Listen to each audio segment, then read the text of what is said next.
All right, welcome back. So excited. Thank you for that quick break. Look, we have our screen back. And as we get started up again, I want to share a couple things. I was reminded at break, we are a tech company, which is really cool. And if you'd like to see what we're doing in this room right now, which is super neat, I'd love for you to get a perspective of what I'm looking at. I've got two huge screens here with all your beautiful faces on it.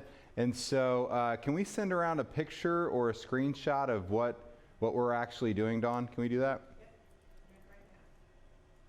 So that's the screen that you've got. Look at all those amazing people. So I can see when you're plugged in. Look, thank you, Jermilla. You just showed up. Hello.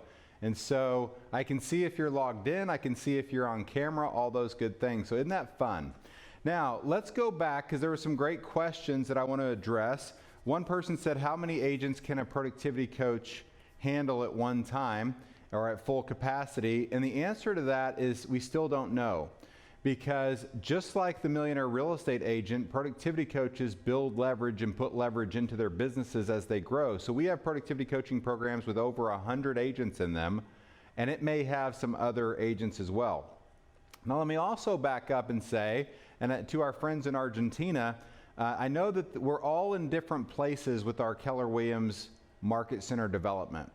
And if you go back to 1983, right, Gary Keller didn't have a lot of things that we have today, obviously. When I joined in 2001, we didn't have a lot of things that we have today. So if you're just starting out, what happens is you're going to have to go find the, depending on what role you're in, you're going to have to find all the key people for this model. And so let me go, I want to go back through this really quickly and give you, this is just Mark's opinion on who you're looking for. In your team leader, you're looking for someone influential. They don't have to be charismatic. They don't have to be an incredible speaker. They need to be a leader. They need to instill trust in top agents. They need to make agents believe that they can consult them to higher productivity. Your MCA needs to be a strong leader. That's the person who's running the market center, doing all the financials, etc. And your productivity coach needs to have the heart of a leader. So beyond that, we can use the DISC profile. And if you're familiar with that vernacular, what I would tell you is the high D, high I personality profile is your team leader. The high D, sometimes high S and C is your OP, for example. Your productivity coach is probably a high I, high SC, etc. Don't quote me on any of these things. Just think about those behavioral styles. So let's jump back in. What training do you typically present on Fridays at 11? We call ours Empower Hour. And Empower Hour is basically a level 10, very direct coaching conversation. And what I do is I take everyone back to my real estate sales days. And I walk you through my mistakes. And I walk you through how I built my team. I built a team to #1 in my market area the same way that I built strong offices, and that was by making a lot of mistakes. And so if we learn from our mistakes, I learned this from John Davis many years ago. If you learn from your mistakes, you're smart. If you learn from others people's mistakes, you're wise. And so I want to be wise in my future life, and I don't want to keep being smart because I make a lot of mistakes. If you don't learn from your mistakes, well, I don't go there. But at 11 on Fridays, Empower Hour is just simply a high-level coaching conversation with top agents. I tend to tell it like it is, and it's very direct. And it's about building databases and all those good things. So productivity coach is going on maternity leave shortly. Is it worthwhile hiring a new coach for the 6 months our current productivity? Wow, that's awesome, maternity leave. So I would find someone to fill in for sure, right? That's a key role in our program here. And in order to allow the team leaders to do their job at the highest level, I believe that you're going to need a productivity coach in there. So yes. And the cool thing is, the productivity coach is an independent contractor, so they can come and go, and that'll be okay. What kind of trainings given to the PC? JP's going to help with this productivity coaching because I have a feeling with the amount of questions around this that this could be something that could dramatically help worldwide. So my commitment to you is to help JP anywhere he needs it. He doesn't need my help, he's awesome, but he will get some productivity coaching thoughts and behaviors and all that good stuff to you, and it's something that you can implement very quickly. which is the best disc for the MCA? Thank you for asking that. That's going to be your high SC. That's going to be, and hopefully it's a high C. Do you think the TL should be from the industry? Well, that's a great question. So let's dive into that a little bit. I'm going to give you my priority for finding a team leader, and I understand this won't apply to all of you. I cannot imagine what it's like to go to a whole new country and start a Keller Williams office, okay? And so I applaud all of you. Bill Soderoff is an amazing human being, and I came in this morning and I just was beside myself at how much we've grown, and I'm embarrassed that I didn't know more. So what happens is when you think about you're looking for a team leader, here's kind of my circle of priority. You can tell that I've been around Gary Keller a lot because everything's a model or a system, right? So when I think about this, that's why that one's over there. Yep. So when I think about this, thank you. My target area, those are amazingly symmetrical circles. Yeah. Wow, that never happens that way. My target for a new team leader is going to be what I call local, meaning they live in the market, and Kellerized. So my preferred team leader is going to come from a local market who already knows, understands, and lives the Keller Williams systems, models, and culture. Now, I understand if I went to a whole new country, that circle doesn't exist. There is no local Kellerized folks there. That's why I'm there, right? And so what happens in other markets, if I'm going to look there first, because as you're all learning, the knowledge of our Keller Williams systems and model is in depth. The amount of information that we have at Keller Williams is huge, right? And so having to teach a new team leader how to be a team leader plus Keller Williams language plus Keller Williams systems and models plus Keller Williams culture, that's a daunting task. And so I choose to find local and Kellerized first. If I cannot find a world-class team leader in that group, then I'm actually, in my opinion, what I do is I find Kellerized non-local. I would rather have a strong Kellerized person go into that role, even if I have to relocate them, than to train someone on Keller Williams. Here's why, and let me give you a little bit different thought process on this. We'll come back to this sheet. We're running out of paper. Or here, I'll just do it down here. I don't know if you can see. Yeah, you can see this. Okay. I want you to think about this bell graph here. Ooh, we got Zoom. Is that George back there? This is amazing. This is unbelievable. I'm so happy right now. So there are 3 different places you can hire a team leader in terms of their career. You can hire them when they're unproven, meaning they haven't proven that they could do this role at a high level or any role at a high level. You can hire them when they're emerging, meaning they were the rookie of the year in your real estate office, etc. Or you can hire them when they're proven. Now, if you hire proven talent, if you hire a top team leader to move to your country to come be your team leader, they're going to be more expensive than the other 2. But their time on task to get into the systems and models and into production and into performance is going to be much shorter to get to there, right?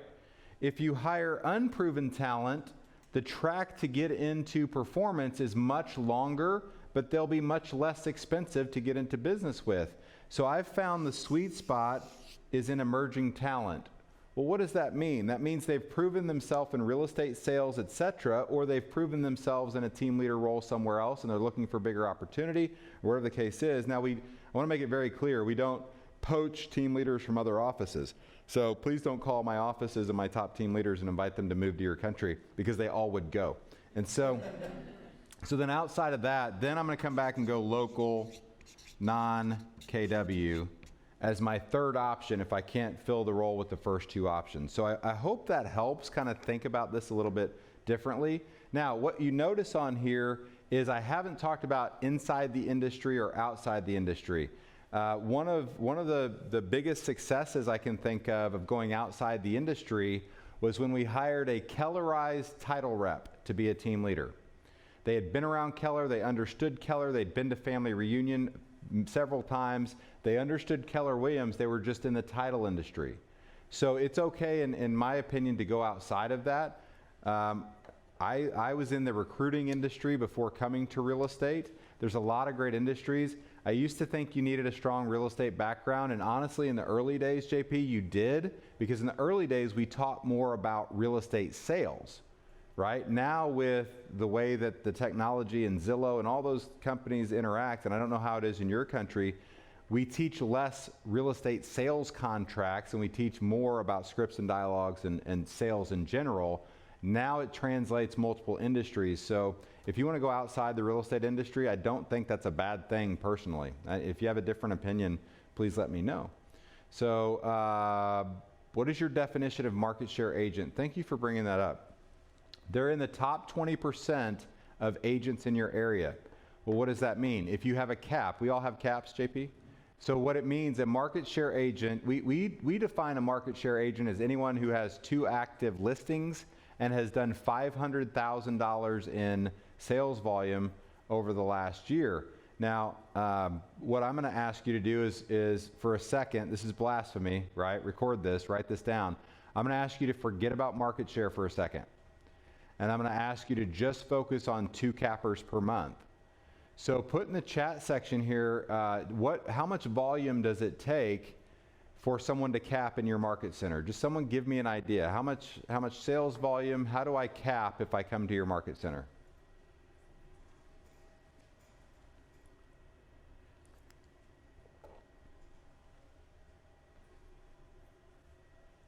Ilker's typing, I see him right there. There he is. Oh, good job, 20,000, okay.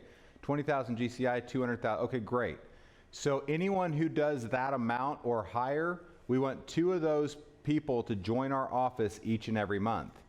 Now it's a team effort, and by the way, this doesn't necessarily happen overnight. These are systems and models we have to put into place, and we're going to keep going through those systems and models. What I want to do though is I want to lay the foundation. You know, someone had mentioned at break that some of us have 0 experience so far in Keller Williams, and I say awesome. That means I don't have to untrain you in some things. And so I mean that lovingly, and yet I'm deadly serious about it. So what we're going to do is we're going to move on to what do you actually do in your daily staff meetings? What could you possibly, you can tell I can talk, I like to talk, so I don't have a problem filling up 33 minutes a day with the most important people in my life, in my business. And so from 8:27 to 9 o'clock, what are we actually focusing on? Well, would it surprise you to know that we actually have systems and models behind our systems and models? And so the first thing that I'm going to ask you to do, and remember, most of the things I'm going to ask you to do today require 0 talent. Let me say that again.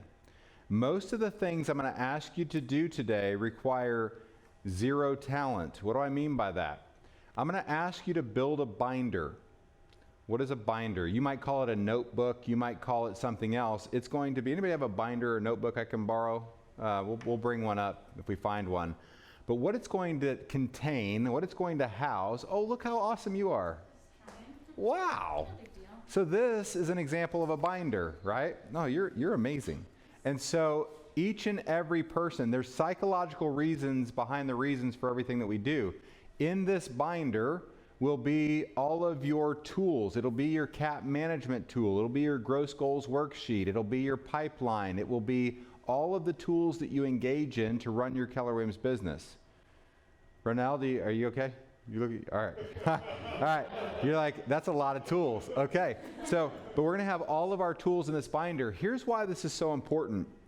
Have you ever felt like you were truly part of a family, other than your real family? Have you ever felt like you're part of a team, part of a family, part of something special?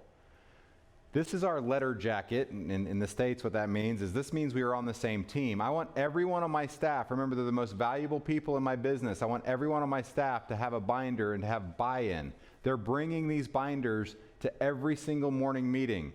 So every morning if I say pull out your multi-year trend, they can go right into their binder and they can pull out their multi-year trend. By the way, we have fun with this. If you're an MCA or assistant MCA or director of first impressions or any of those roles, you're an empire protector. If you're a productivity coach or a team leader, you're a empire builder, and we have that right across the cover of our binders, and we have all of our tools in here so we can communicate at a high level using our tools every day. Why is that important? Because this is going to be how we look at this. You're good, Grace. Thank you. Thank you so much. Because we're going to use this as a foundational model. If you look on your screens, these are called the 4 conversations. These are the activities that lead to results in our model. So if you start in box 4 here, box 4 is the reason that we're in business. Hopefully it's the reason that you're in business. I want you to be massively profitable because then I want you to invite me over to your country someday to teach. So then you got to pay for it, and you can only pay for it if you're profitable. So until then, we have Mash Me, right? And so profit is where we're going to focus. That's why we do what we do. And then, so in order to get profit, what we understand is you need a certain agent count. We call that our net. That's our net growth. That's hopefully a positive number. We have more people this month than we had last month. And then we're going to back up to that, jump over our wall of value, and we're going to look at our gross. Because what we know is we can't have net, we can't have growth without gross. So we have to recruit agents in. Gross means recruit agents in. And in order to recruit agents, we have to have appointments. Now, this is a language that transcends any country on this call right now. More appointments with real estate agents will lead to more gross. Is that a fair statement, JP? Absolutely. And the more gross you have, the more net you will have. And the more net you have, the more profit you will have. So this is the foundation. Every morning for 5 years, I drew these tools on the whiteboard with my staff.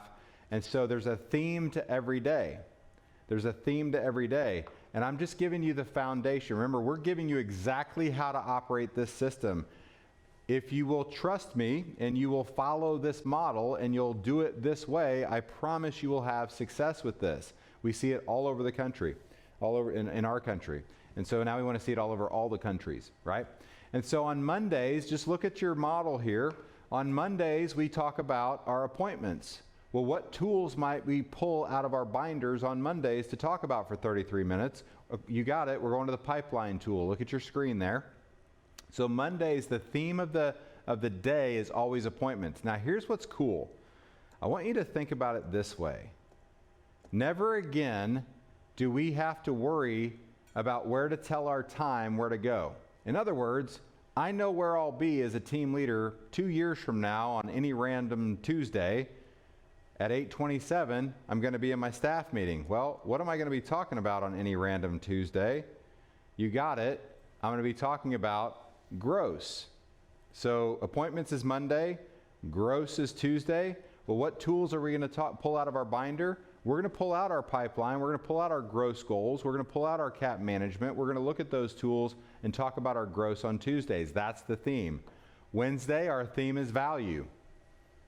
Wednesday is my favorite day, by the way, in terms of the staff meetings, because someone else leads it other than me as a team leader, and I get the MCA and the productivity coach, etc. We have so much fun with this, and we're constantly looking at how can we provide more value to our agents on Wednesdays.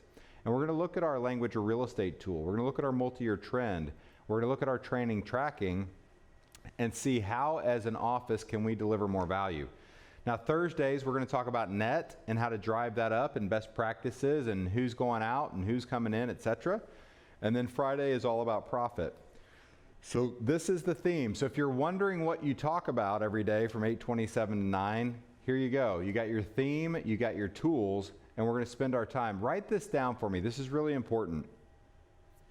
When drama is high, production is low. When production is high, drama is low. So when drama is high, production is low. Now, I know this is only a U.S. thing. We have highly emotional beings as real estate agents here. I know that's just in our country. And what happens is when you focus on production and you focus on systems and models, 33 minutes is not enough for me to talk to my staff every day. But what we do talk about is productivity specific. It's production, it's our models, it's our tools, it's our themes. What that means is we don't have a lot of time to spend on drama. And when drama is high, production is low. When production's high, drama is low. This is why we have this model. So any questions on the daily themes and what we talk about with our staff from 8:27 to 9 every morning? Any thoughts, comments, concerns, excitements, questions?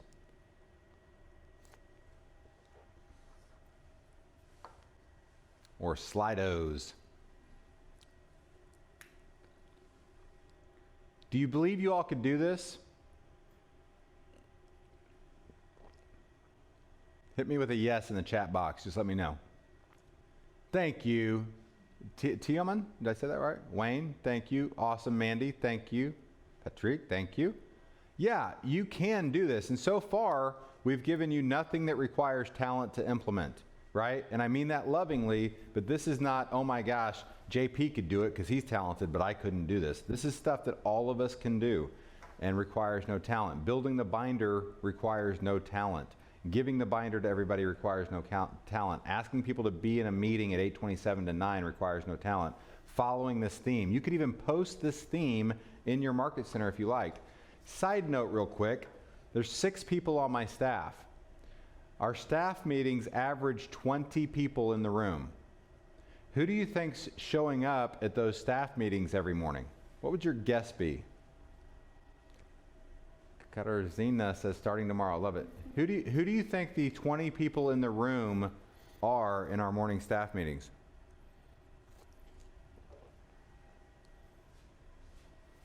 Who do you think? Who would you guess? MCA, OP. Well, the staff is MCA's on the staff. Yes. OP's not there. ALC, good guess. It's top agents. Good job, Johan. It's top agents.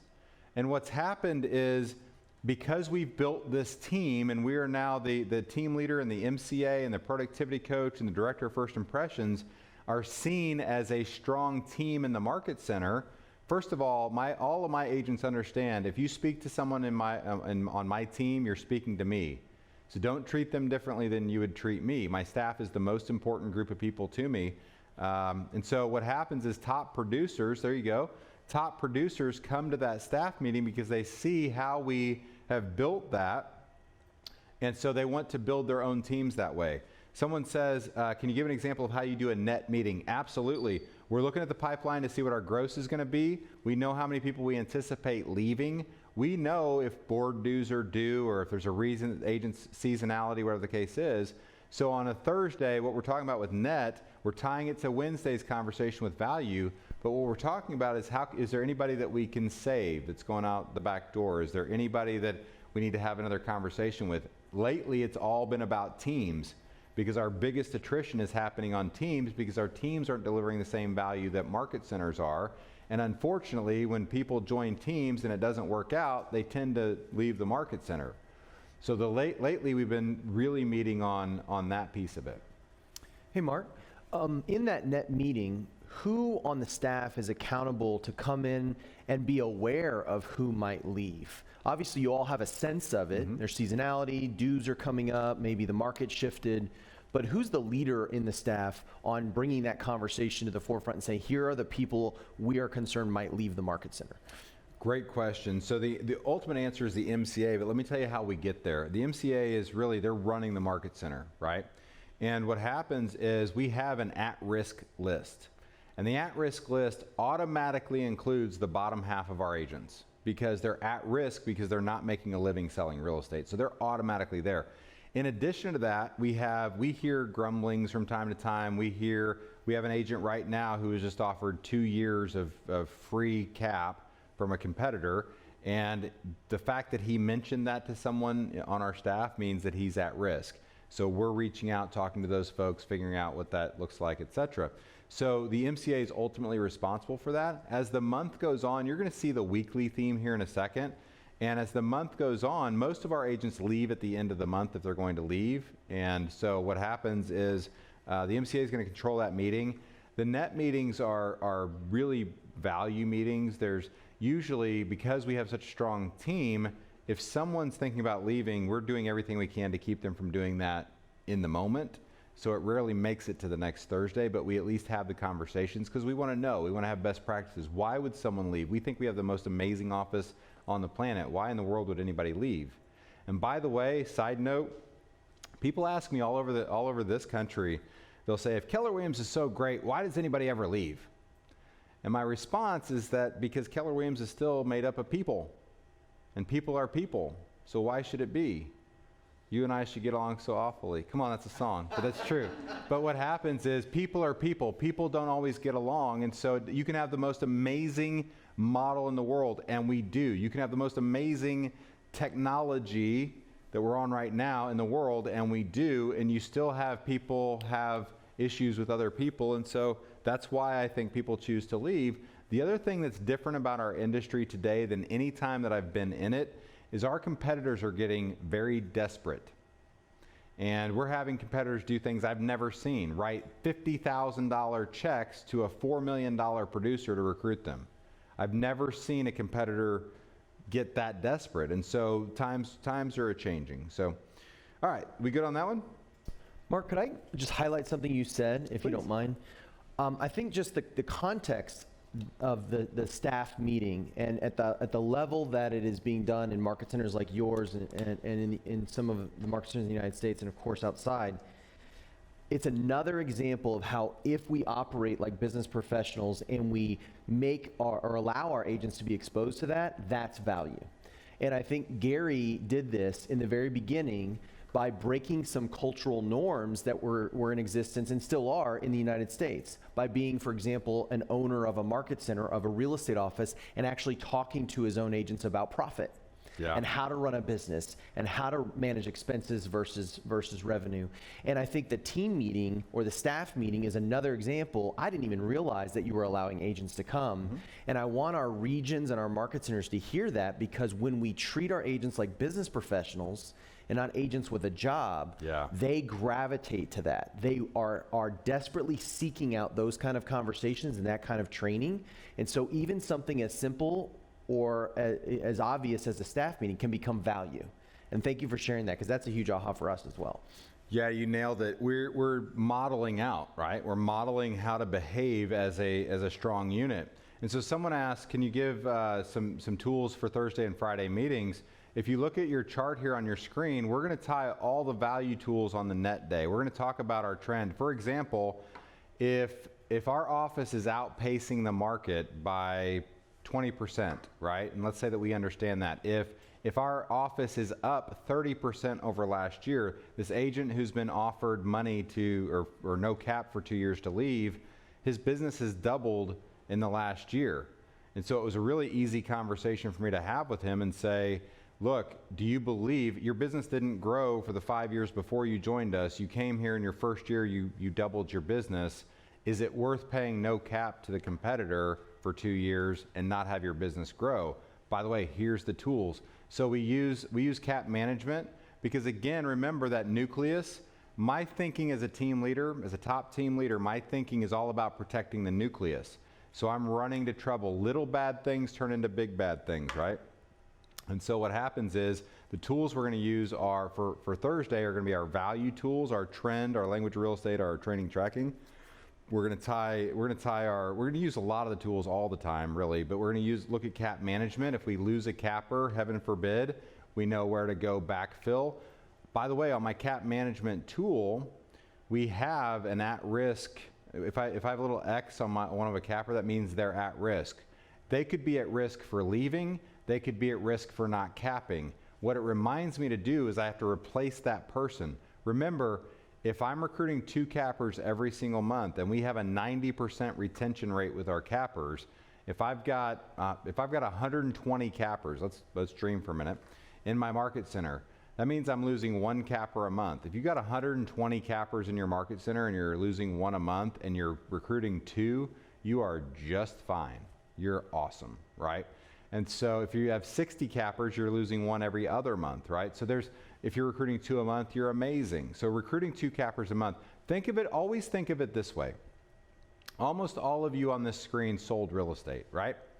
And have a real estate background. And so what happens is there's no problem in your real estate business that 10 really well-priced listings won't solve for you as a real estate agent. If you get 10 great listings today, almost any problem in your real estate business goes away. A market center is no different. There's nothing that 10 cappers joining your office today won't solve in your office. And I've never found an office where that wouldn't solve every problem in the office. So that's just something to keep in mind and think about. All right, let's keep going. So how well do you know the tools? If I could give you any advice, these were life-changing tools for me. If I could give you any advice on how to be as successful as you possibly can in our model, it would be to understand that our model is vast. It's complicated. There's a lot of inner working parts to it. And so my job as a teacher is to make it really simple, because I need simple. So again, if there's one thing I could do to make my model amazing and be super successful, it's recruit 2 cappers a month. Let's get into the tools on how we do that. So as we build out these conversations, well, let's go back to this. I'm just going to draw these out for you. We may need a new pad, I think. Yep, we're out of paper. Look at that. We went through a whole stack already, JP. Look at high tech, man. All right, so we're going to draw out the tools, and I'm going to ask you as we go along. I'm going to ask you to participate. You can do so in the chat box or on Slido or etc. And this is the litmus test I'm going to use. This is also, I'm going to put this over here. Good job, George. George, you're amazing. George is like, leave the thing where it is. Okay, so I'll do it up on this top. So this is the litmus test for whether or not your staff, your group, your talent really understands our model. When I hire as a regional director, if I approve a team leader in our region, the first thing I have you do is come draw out the tools. This is the DNA of our company. This is how you run a market center. If you don't know the tools, you don't really know how to run our market center. Think of it this way. If instead of being an OP of a Keller Williams franchise, you were an OP of a McDonald's, you would be expected to know what temperature to cook the fries on. You'd be expected to know where to order your meat from or whatever, right? So this is the systems and models of Keller Williams. These are the tools. So what I do is I have people draw them out, and they look like this.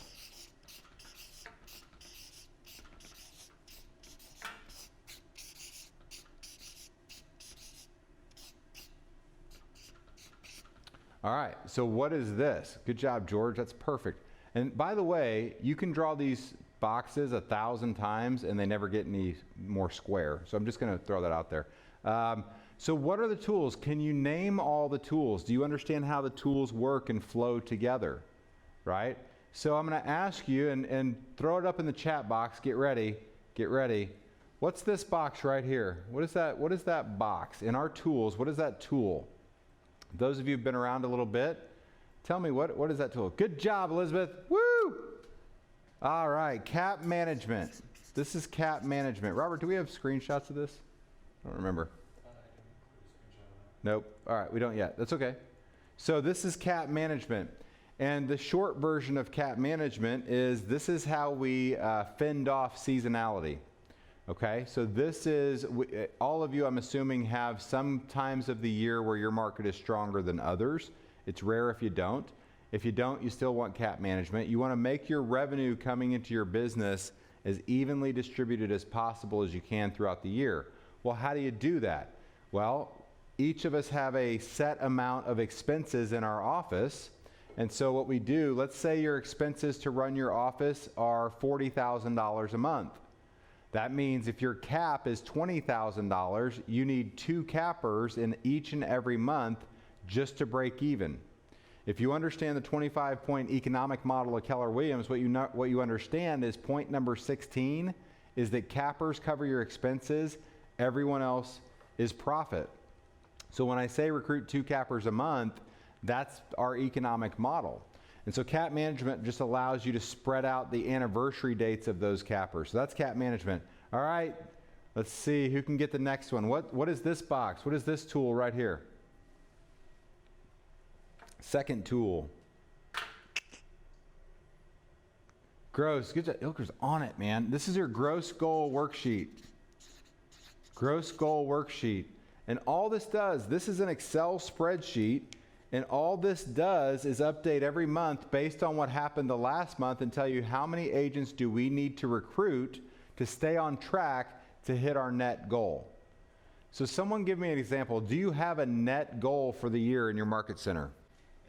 We asked them to grab the tools, so they should have them in front of them. Oh, and you have the tools in front of you. Oh, now I get it. Elizabeth, that's how you got that so fast. I'm on to you now. I am on to you. Okay. That's funny. Thank you, Robert, I was so proud. I was so excited. And then you told me they were all cheating. Sorry. Oh. All right. Cool. All right, now I'm going to assume you all have the tools in front of you and that you're rocking and rolling. So all the gross goals worksheet is an updated monthly Excel spreadsheet that tells you how many people you need to recruit to stay on track to hit your net goal. So someone give me an idea of your net goal for the year. Anybody have a net goal for the year? Hello, Marco. Anybody have a net goal for the year? What is your net goal? 39. I love it. Random, and I love it. That's great. 39. That's cool. So 3 a month, 8 a month for Elizabeth. Is it 8 for the year, Elizabeth? Okay. So 39. I'm going to stick with 12. Love it. I like it. Let's use 12. Why? Because it's divisible by, you got it, 12. So what happens is our net goal in Jarmilla's Market Center is 1 net agent a month, meaning we want to grow by, if we have 20 agents at the end of this month, I want 21 by the end of next month. I want 22 by the end of the month after. I want 23 a month after, right? So our net goal is 1 a month. Well, if I have 2 people leave this month, that means I have to gross or recruit 3 people to have that 1 net. So what the gross goal worksheet does is it keeps us up to date every single month on how many people we need to gross to stay on target for our net goal. That's what gross goals are. All right, now that I know you have the tools in front of you, I'm just going to just show you. This is the pipeline. This is the pipeline. You can't study this stuff too much, by the way. This should be ingrained. This is the pipeline. Now, if you are a team leader, this is going to be your best friend. This is the best follow-up tool that we have, and most team leaders don't like using it, including myself. So full confession here, I haven't touched my pipeline in 3 years, and the pipeline is the best it's ever been. Why? Because I leverage that out to somebody who likes stuff like the pipeline, and I know as a team leader, I'm never going to do it. And so what happens, though, is part of our system. I'm going to actually walk you through. If we have time today, I'll do it. If not, Friday. I'm going to walk you through exactly how we have an appointment step by step, and you're going to see how that pipeline gets performed by the staff and how awesome they are at it. We have the best pipeline I've ever had in terms of the accuracy of the data, meaning the fields are all filled out, the follow-up systems, who referred the agent in, etc. My pipeline's amazing because they finally figured out not to let me touch it, is why. So awesome pipeline. Now, then we get into our value tools. So what we have here is the trend. The trend is 43 categories and all things you ever need to know about running your market center, all data that you need to know. Hello, Chris Suarez. Nice to see your face. Oh, and then he went off camera. Okay, hi, buddy. All right. So then what happens is your trend is 43 categories, and you really, once you understand the trend at a high level, let me just say it this way. The trend is a pretty elementary tool. Like, if you can read, you can understand the trend. But as you dig into it, there's a whole junior high level and a high school level and a bachelor's level and a master's level and a PhD level. There's categories you can look at on that trend and predict what your next 6 months look like. And so the trend is a hugely important tool to understanding how to run your Keller Williams office. Then what happens is we have the language of real estate. Now, in some countries you have data where you can compare your performance against your local market. In some countries, you don't have any of that data, do you? So you're comparing your language of real estate, your numbers against your own performance. And so here's the key to that. If you want to guarantee your performance is always going up and impressive, then I want to ask you, all you have to do is net with cappers. Recruit 2 cappers a month. Your language of real estate will always be awesome. There's someone calling me from Austin right now. Oh, that's weird. I'm in Austin. So then what happens is we move over here to our training tracking. And what training tracking does is, yep, you guessed it, it tracks people who go to training and their production. So then what's really cool about this, by the way, and I'm going to give you a little insight into the future, we're going to be able to see the training that people engage in that cause the biggest increase in production growth. What does that mean? That sounds heady and wordy and all that stuff. What that means is, as a team leader, I can call every $4 million producer in my market and say, I have the exact path. All $4 million producers in our company last year that grew to $8 million did these 7 training things. I'd love to invite you into my office and show you what they did and predictably guarantee your growth from 4 million to 7 million. This is going to be a game changer for us once we start tracking that digitally. And I don't want to make any promises. I don't know when that's coming out. I hope it's soon. But that's what training tracking does. It also measures the effectiveness of our training. If people are going to training in your market center and they're not getting any better, it's probably the training, right? So it allows us to change our training schedule, etc. And then what we have up here is we have all of these tools used in conjunction lead to our daily company dollar. Now, I'm currently an investor in 9 market centers, and I'm looking at 2 more right now. And so when you have that many things going on, that many businesses, what you have to do is you have to develop systems and models. And so, Chris, I'm not sure how many businesses you have now, but it's a lot, right? And so to stay on top of all those things, every day at 5 o'clock, all of my MCAs, and it's scheduled on their email to send out to me. No matter when they send it, it comes to me at 5 o'clock. So on my email every day, I get 9 different daily company dollars. And in about 10 seconds in email, I can check in on every one of those businesses and understand where were we last year, what are we on pace to do this year, what have we collected month to date, what's still outstanding, what's the fallout percentage. It shows me if I need to have my MCAs check on closings or green sheets or whatever the case is. So this has become my favorite tool because I call this running a market center at a glance. And when you learn all these tools at the highest level, you can run your market center by glancing at your daily company dollar every day. All right, so let me pause there. On these tools, systems, and models, on a scale of 1 to 10, 1 being you've never heard of these before, 10 being you should be on this side of the camera teaching this, how would you rate yourself, 1 to 10? What would you say? Your knowledge of these tools, the Keller Williams Market Center tools. Go ahead and put in the chat box or hold up fingers or whatever you feel like doing. Johan, 9, throwing down. Oh my God. Oh my gosh, 9s. All right, battle's on. Jump on a plane and come to Austin. 7, cool. Love it. Here's the thing, no matter where you are, whatever your number is, just move to the next one. Move to the next one. If you're a 9, go to 10. If you're a 7, go to 8, right? Johan, you and I have been working on these tools for how many years, right? We talk about this stuff. And so this will take you years to master, but wherever you are, go 1 up.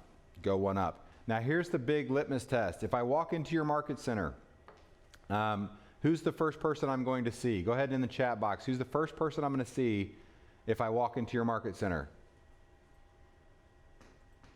Should be the director of first impressions, right? They're the director of first impressions, so they should be the first person that I see. Okay, so here's the question. If I brought your director of first impressions from any market center you're involved in on stage right now, could they draw these tools and explain each one of these tools? Yes or no? Director of first impressions. No. Thank you for being honest. Love it. No. Jarmila. No. Ilker. No. I love it. All that means is we haven't had enough 827 meetings. Are y'all with me? Because I promise you, and my regional office is also in my market center. So when I have a team leader candidate come, I'll say, draw out the tools. And when they can't draw them, I'll stick my head out the door and say, hey, Nikki, can you come in here, our director of first impressions? And I'll say, Nikki, draw the tools. And she'll draw the tools and teach them better than I can. So when your director of first impressions can do that, what that tells me is you're communicating this every day, and it's part of your 827 meetings. That's hugely valuable, hugely important. So any questions, comments, concerns, excitements? No way. I love it. Any questions on any of this stuff about the tools before we move on? We got lots more. Lots more. And we only got 6 more hours today, so that's going to be good. We're in good shape. Anyone? Anyone else? Bueller?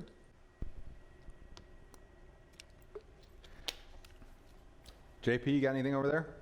Well, this is a bit of a loaded question, but Okay. if you were just getting started in this, and I know you pushed back a long time Yeah. and finally bought into it, Oh.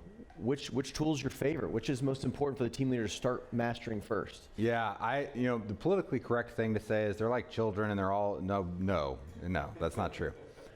Cat management's the most important one. And let me back up a step because JP, we were talking at break there are people on this call that haven't yet built an OP team leader relationship, right?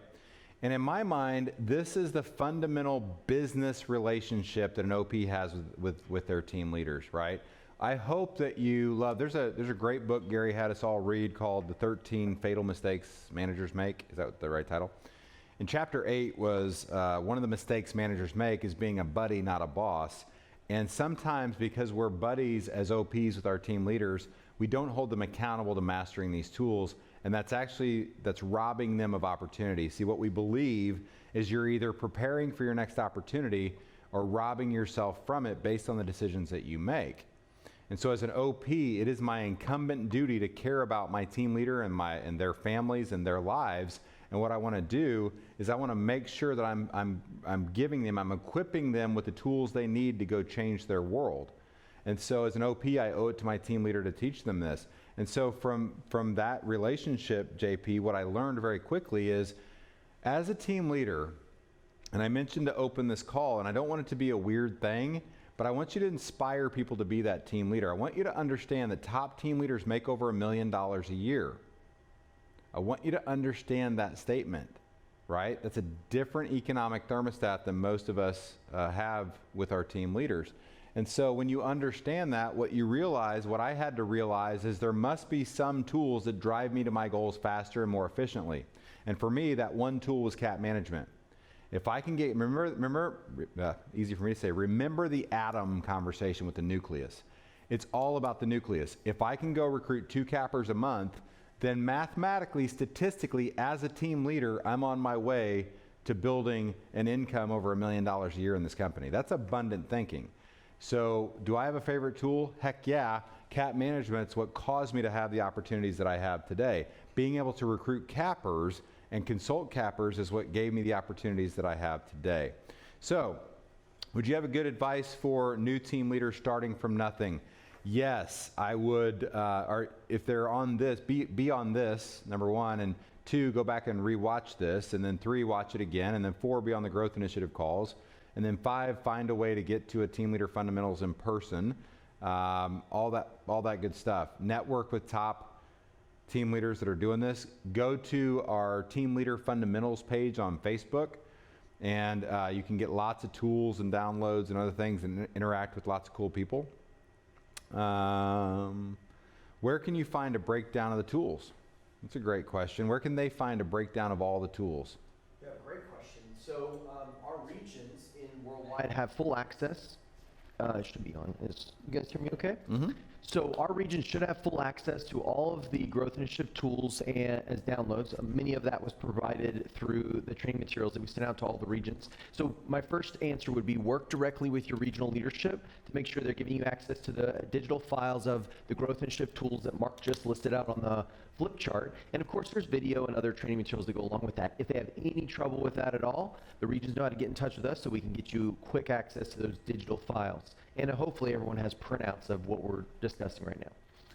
Love that. Another question is, what tools are most important for what roles? Like this happens to be the MCA, and if we had to pick each tool, I'm going to tell you CAP management is the most important tool for our MCA. Why?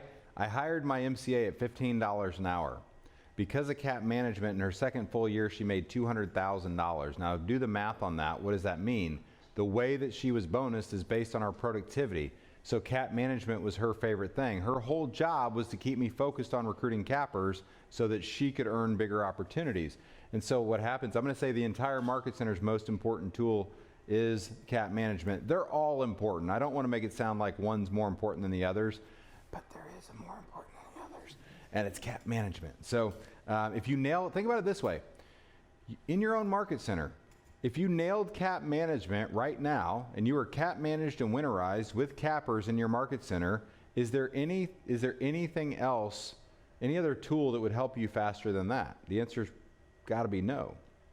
Starting from nothing and assuming that most of the people have not ever heard of KW, how would you get cappers? Okay, this is a really important point, and I love the brand new stuff, because when you start out in Keller Williams, you tend to be really excited, at least I was. And what you do is you go tell everybody that you know, and you're super excited, and you throw up Keller Williams on people, right? And what you do is you say, oh my gosh, Keller Williams is an amazing company, number one training company in the world. This is so cool. We have great technology. And oh my gosh, I'm at Keller Williams because that Keller Williams, I'm empowered to do whatever it takes to. That's what we do as team leaders, right? With bleh. Sorry about that. Sometimes I go back there. And so today, what you have to understand is recruiting and sales is the exact same thing. So you'll see an example, and I don't know if that's day 2, but you'll see an example of exactly what to do in a recruiting appointment. It doesn't matter if they've heard of Keller Williams or not. I moved 7 times in 7 years for this company to build market centers, and everywhere I went, that market was different. You don't understand, that market's different. You don't understand, you can't hire women here. I was told that. And so if you know anything about me, I hired a woman there. And so, you know, it's a good old boys club. You can't recruit here, et cetera. I've been told that all across this country, and it's the same everywhere you go. The fundamental understanding about how to recruit is making it all about them. If you follow the needs analysis is 26 questions, no statements, nothing about KW, nothing about, you know, so if I'm sitting one-on-one with you, I'm going to pick on my buddy Chris Suarez because he's a top agent and he's an amazing businessman. If I'm sitting down with Chris Suarez, he's not going to hear Keller Williams come out of my mouth. He's not going to hear anything about me. I'm going to sit there and dive into who he is, what's important to him. Tell me about your goals. We lost our screen again. Tell me about your goals. Tell me about your future. Tell me, are you on pace to hit your goal? Does your current environment support you to hit that goal? Who's coaching you to hit that goal? Everything is about that agent. Notice I haven't said one thing about Keller Williams in this whole conversation. What I'm doing is showing that agent that I care and that I can be a vehicle as a business consultant to help them hit their goals. So, hope that helps. I'm attempting to get the screen back on. Here we go. And look how successful I am. That's awesome. Okay, so let's keep going. Can you please explain capping holiday more in detail? Capping holiday. JP, what does that mean? Yeah, actually. Oh, anniversary date. Is that what we're talking about? Possibly. I asked them to clarify on Slido, but I didn't hear that. Oh. Let's assume that, because I think camping anniversary date does become a point of confusion. And if you're listening and you can clarify what you meant by capping holiday, that would be helpful. So this is our cap management tool, and you should have these tools with you, right? January, February, March, April, May, June. Jason D. And there's a baker's month. All right, so come on, that's clever. So what happens is, let's assume for a second that your cap, the cap in your market center, the most amount of revenue you're going to receive from any single agent is $20,000 from a capper, right? Beyond that, they go to 100%. Then let's assume, so that's our cap, then let's assume that our expenses to run this market center are $40,000. These are our expenses. So every time, easy for me to spell, when someone joins our market center, we have the ability to effectively change their anniversary date. And I think that's probably what you're talking about with capping holiday. So what happens is I recruit Chris Suarez. Today I'm in June, but I need a capper in December. So I'm going to have Chris start paying his $20,000 cap every year starting December 1st. So what I can do, by the way, he's a top producer, so I'm going to get a lot more cap dollars in the winter where my market says I need them. Okay? Now, if you're down under in Australia, you may be reversed, whatever. I don't know how that seasonality works. But what happens is I'm going to strategically place cappers' anniversary dates in whatever months I need them. So here's what this looks like. If I have 2 cappers in each and every month, 2 caps, it's $40,000 in cap dollars. My expenses are $40,000. What happens is that means I am cap managed. Okay, so I get 2 cappers starting in every month. Now my next step, because I have seasonality, I'm going to divide my year like this, and my first quarter, January, February, and March, and my fourth quarter, October, November, December, I understand that my market slows down almost in half. Therefore, what do I need to do to beat the market and to stabilize my revenue? I need to go fill 2 more cappers in these months. Now let's assume this was my cap management tool right now, right? if I'm a team leader, I've gamified this. I'm meeting with Chris Suarez or a top agent, and I recruit them to Keller Williams. We're in June. Let's say he's a $60 million producer, and I say to Chris, hey, and this is, by the way, this isn't what we lead with. This is what we close with. So Chris, on a scale of 1 to 10, 1, you're never making a change, and 10, you're signing up the paperwork today to join our company. And Chris says, I'm a 9. Great. Would it be possible to move you to a 10 and get you signed up? We're in June today. If I were to walk you out and have you start paying your cap dollars in next March, would you be willing to sign up today? You know what, Mark? That's a great idea. I sure would, right? That's how that always goes, by the way. And so that's what cap management is. Now, the royalty always starts out the day you join Keller Williams. So as soon as you come into Keller, you start paying that royalty. But the cap that you pay to the market center is in control of what month they start charging that to any agent, right?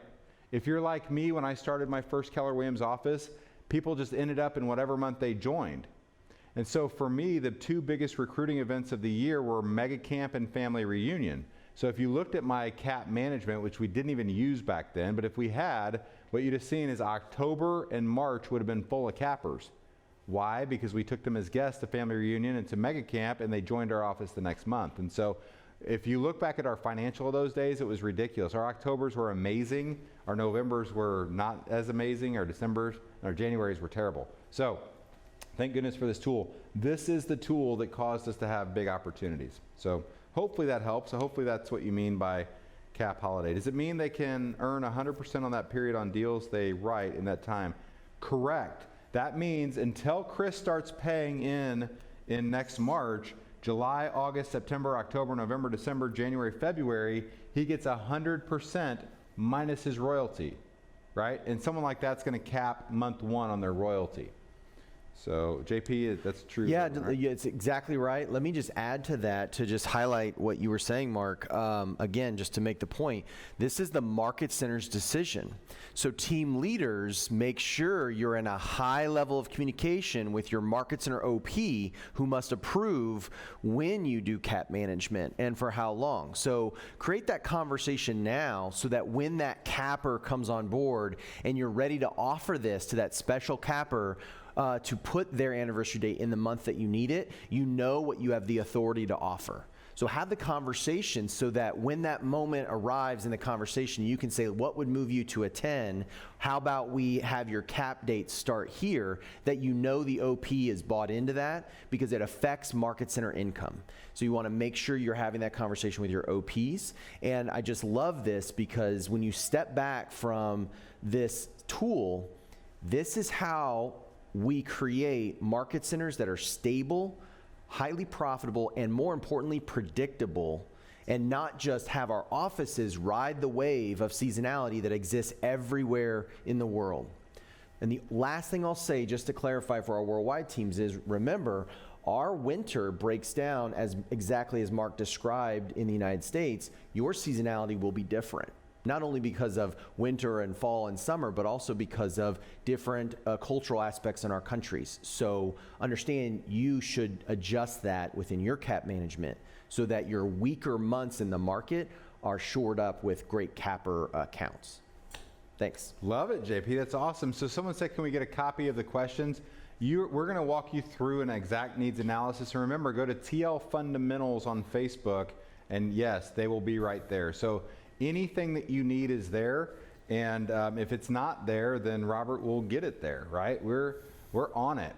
So TL Fundamentals, I think right now it says with Mark King. We're going to change that because nobody cares about Mark King. We care about the fundamentals. So what happens is, that was my staff doing that. So if you'll do me a favor, and Dawn, can we figure out, do we need to reboot this again to get the screenshot? Just keep going? Okay. All right, so what I'm going to do is I'm going to walk you through the weekly conversation. So we talked about there being a theme for each day, right? Oh, look, how did you do that? What happened? Is that George again? George! George is my favorite. I can't see George. George isn't around, but George is amazing. All right, so thank you, George. So we talked about the themes of the day, where we have appointments, gross, value, net, and profit, Monday through Friday. Let's talk about each weeks of the month. So now tie this in. If you notice, how many of you have been on the National Growth Initiative calls? You've been on an OP call, or you've been on a team leader call, or whatever the case is. Have you all been on those calls? JP, are they all invited to all those calls? The regions are invited, and then they can distribute as they see fit. Okay, so so some of regions are our market invited. centers may not have been. Okay, perfect. And so if you notice, this is the exact model that we follow on purpose, and there's a design. Remember, there's a reason behind the reason for everything that we do. So the first week of each month, we're looking at what was the actual performance in the 4 conversations, right? What was the amount of appointments? What was the gross? What was the net? What was the profit? And how did that compare to our goals? So the entire first week of the month in our 827 meetings in the market center, at the regional level and at international level, we're all speaking the same language. And what we do is we say, we said we wanted to have a goal of 40 appointments. What did we actually have? Well, we had 40 appointments. Great. We said we wanted to have 10 gross. What do we have? We had 8 gross. Okay, what percentage of goal was that? That was 80, whatever the case is, right? So the entire first week, every month, is we're looking back at the prior month saying, what was our goal and what did we actually do? The second week is the multi-year trend exercise. We lovingly call this the pink and green exercise. And the pink and green exercise has become one of my favorite, because if you look at any individual pink and green exercise, which is basically the pink and green exercise, and the multi-year trend shows you in all the key categories of your business, which way are you trending. If you're trending more than 10% up, we make that green. That means go. That's awesome. If you're not more than 10% up, it's pink. And in a glance, again, we can start to understand our business. So week 2 is all about the multi-year trend. And we wear that thing out in our market center.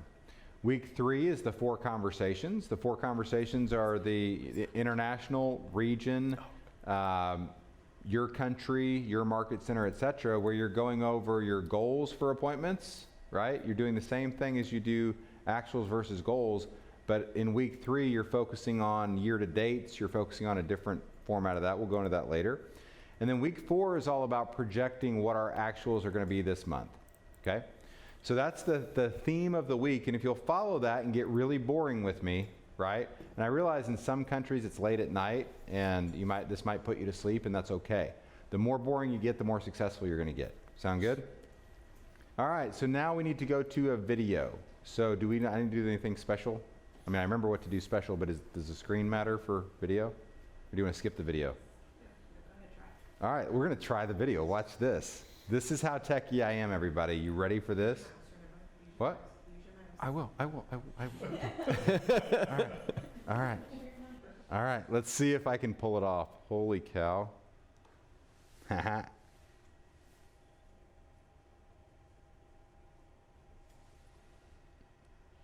Don't jump in to help me. Hold on. I'm techie.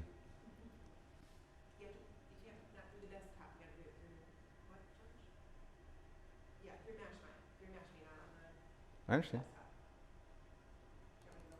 No. All right, I'm in. That's the wrong video. All right, I blew it. Hold on. Okay, got it. Okay. All right. No, but you have to use your mouse. All right, I got it. Okay, ready? Yes. This is gonna be an amazing video, y'all. I can't wait for you to see this. Watch this. Look at how techie I am.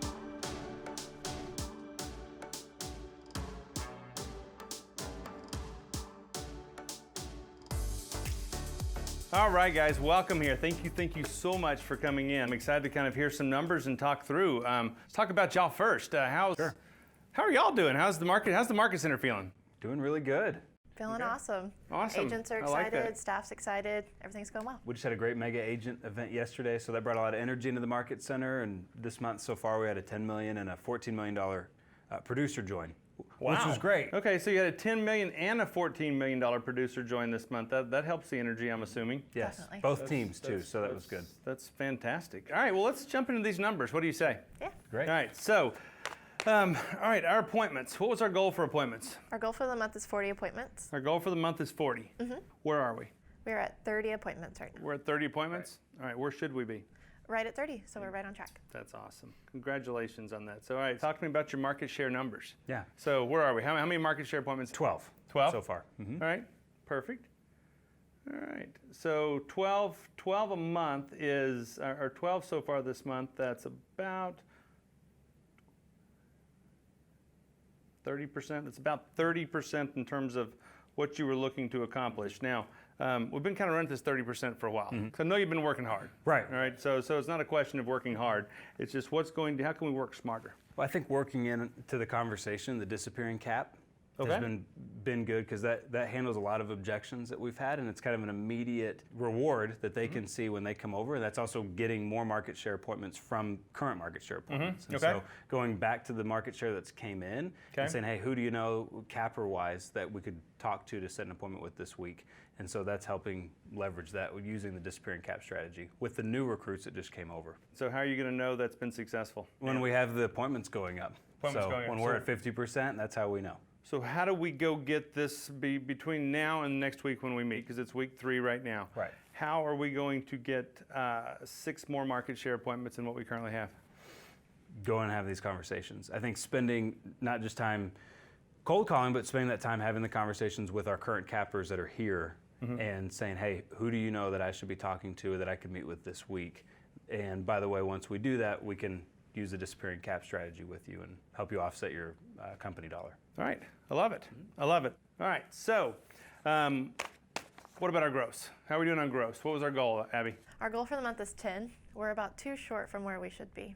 Okay, so we're about 2 behind from where we should be this time of the month with our numbers. And so you have your pipeline with you? Yes. Perfect.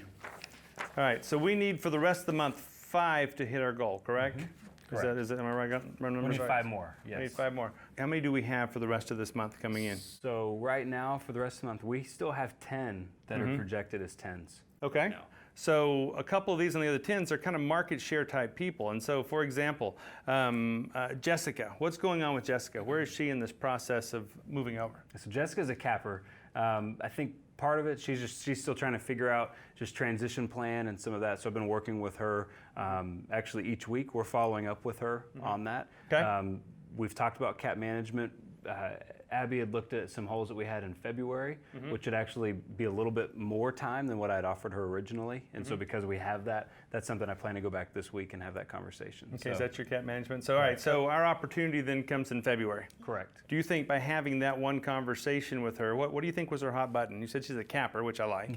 What was her hot button? I think it's just figuring out the cost of the transition. So to me, I think that's going to be, now that we know that that's a new hole that we need to fill, I think that's going to close the deal this month with her. Okay. Third one here. What about Kate? So Kate, we're excited about. She's coming from a smaller brokerage. Where Okay. they don't have, not only do they not have training, but they also don't have any systems. They have no technology. And so she's really, really excited about that part of it. So Kelly, KW Command that's coming, all of those things. So we're having that conversation with her. And I think especially seeing the cost of what she currently pays for tech and considering what we're going to be able to give her, literally saving her thousands of dollars on that part, that's the draw for her. So bringing her in, we're going to bring her to one of the tech workshops that we're having and just get her kind of demoing and playing around with everything to really see it and get her excited about that. What I hear you saying is hitting 10 by next week is not going to be any challenge at all. And reality-wise, you're looking at 15. Right. Potential So 15. so potentially 15. So fantastic. You got a big week, and so I'm excited to hear how things are working. And if I can help with any of these people as you go through, let me know. Sure. Let's move on. So nets. How are we doing? Where are we at, Abby? Right now we are at a net 2. Our goal for the month is net 5. Perfect. Now talk to me on our outs. It sounds like our outs are doing pretty decently if we're at a 5 and we're still in net 2 right now. And so let's talk about adoption real quick. How's our adoption looking? We're at 61% adoption, and Okay. our goal is to be at a 75% by next Friday. Love that. Great work, by the way. Great work. I know you guys have been working hard now.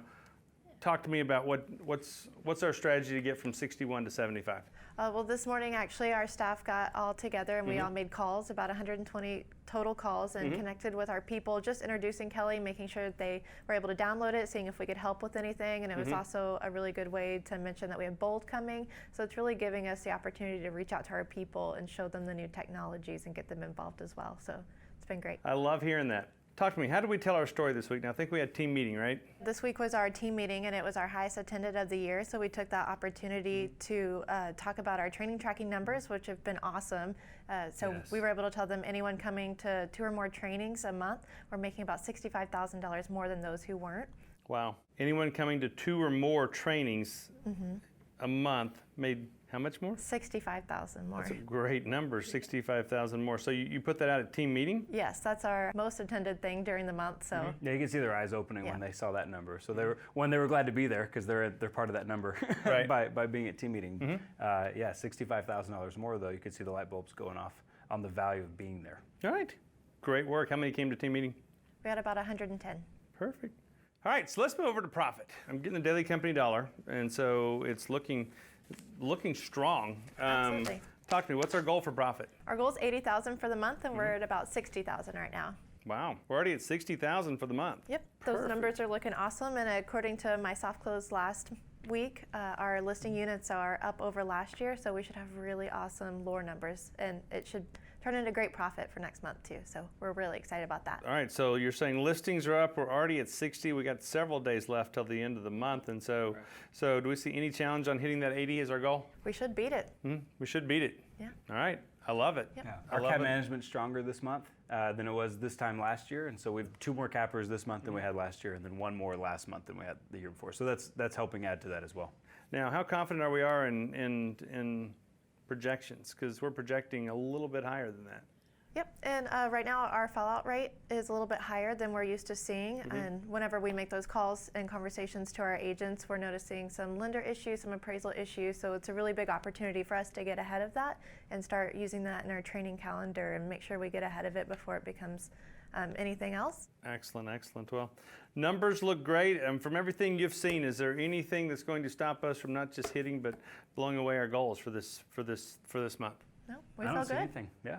Okay. How can I help you guys? I'll introduce you to some of the people we talked about as they come through the market center if you're here, and other than that, that's it. Definitely. Just Abby's let me doing a know. great job. I am happy to pop by or whatever we need. Cool. Awesome. All right. Thank you. Great work. Great week, guys. Looking forward to talking next week and the end of the month. All right. All Sounds right. good. Rock it out. Awesome. Good job, Abby. Thank you.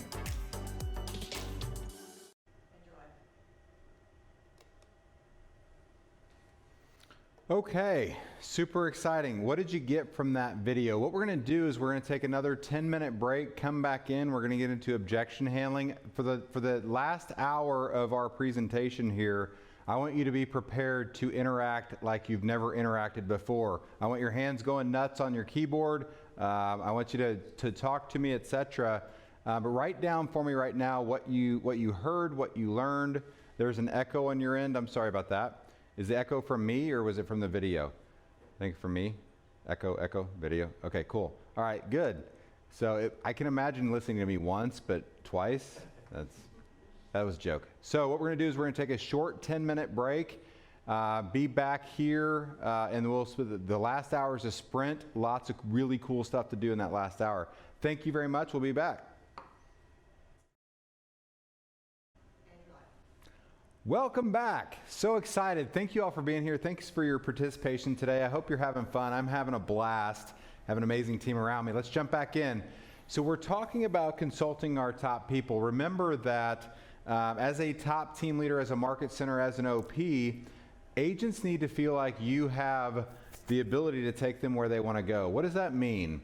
First of all, that means you need to understand their goals and what motivates them. And so how do we do that? Well, if you go back to our calendar, on Fridays, the team leader and team leader fundamentals, right? The team leader is meeting with our top 20%, and we're actually consulting them. Well, what does that look like? If you go on the TL fundamentals page, you'll see the exact sheet that we use. But what we do is we say, what was your homework from last week? How did that go? What are your 4 conversations, number of listing appointments that you need to get the number of listings you need to have the closings you need? And in order to make the money that you want. Julian says, how long is this meeting? That's funny. It's no, 1 more hour, Julian. 1 more hour for the meeting. Yeah, so hang out there with me. And we I are love it. recording. And we're recording. So if you need to come back later, you can watch this and watch it over and over and over again. So what happens is we're consulting. So let me go through those questions again. Remember, go to the Facebook page if you want to see this. But it's what was the homework last week? For example, Robert's my top agent. Robert's homework was to go get 2 listing appointments. So Robert, how did it go? Well, I only got 1, but I may have 3 this week. Okay, great. So what do your 4 conversations say? How many appointments do you need to get the listings you need, to have the closings you need, to have the money you want to make? Cool. So that tells us what our homework is for next week. So Robert, I need you to make 15 calls to your sphere of influence to see if we can get 1 more listing appointment. The last thing on that page you'll see is, in our world, is what is your profit share standing, and yours it's what is your growth share standing. And what you would do is you would consult your top people to build their passive income. And so it is a personal passion of mine to help our top people build their wealth. I started a wealth building project 16 years ago, and a couple months ago we took it live on Facebook, and we have over 2,000 members of that small community now. That's called King's Wealth Building if you're interested. And watch for KW Connect information on some of that stuff as well. But for me, I really care about my top 20% passive income. And in our model, we have the ability to help them build that passive income. So that's the boilerplate consulting appointment. We'll do more training around that in the future. I want to get to a couple more topics today that I think are more important for where we're going. So that's your consulting appointments. Let's talk. We're going to skip through this, Robert. We're going to come back to this for a second. We talk about Market Center training. That's really important. Our team meetings, our ALC meetings, the Keller Williams, the live stream, the Mash Me things you're doing like right now, the workshops, panels, seminars, etc. We'll talk about the training calendar. What I really want to do is I want to get into some objection handling. So let's go to lead generation. This is the nitty gritty. This is the point hopefully all of you have been waiting for. And this is the nitty gritty. How do we actually get people to agree to meet?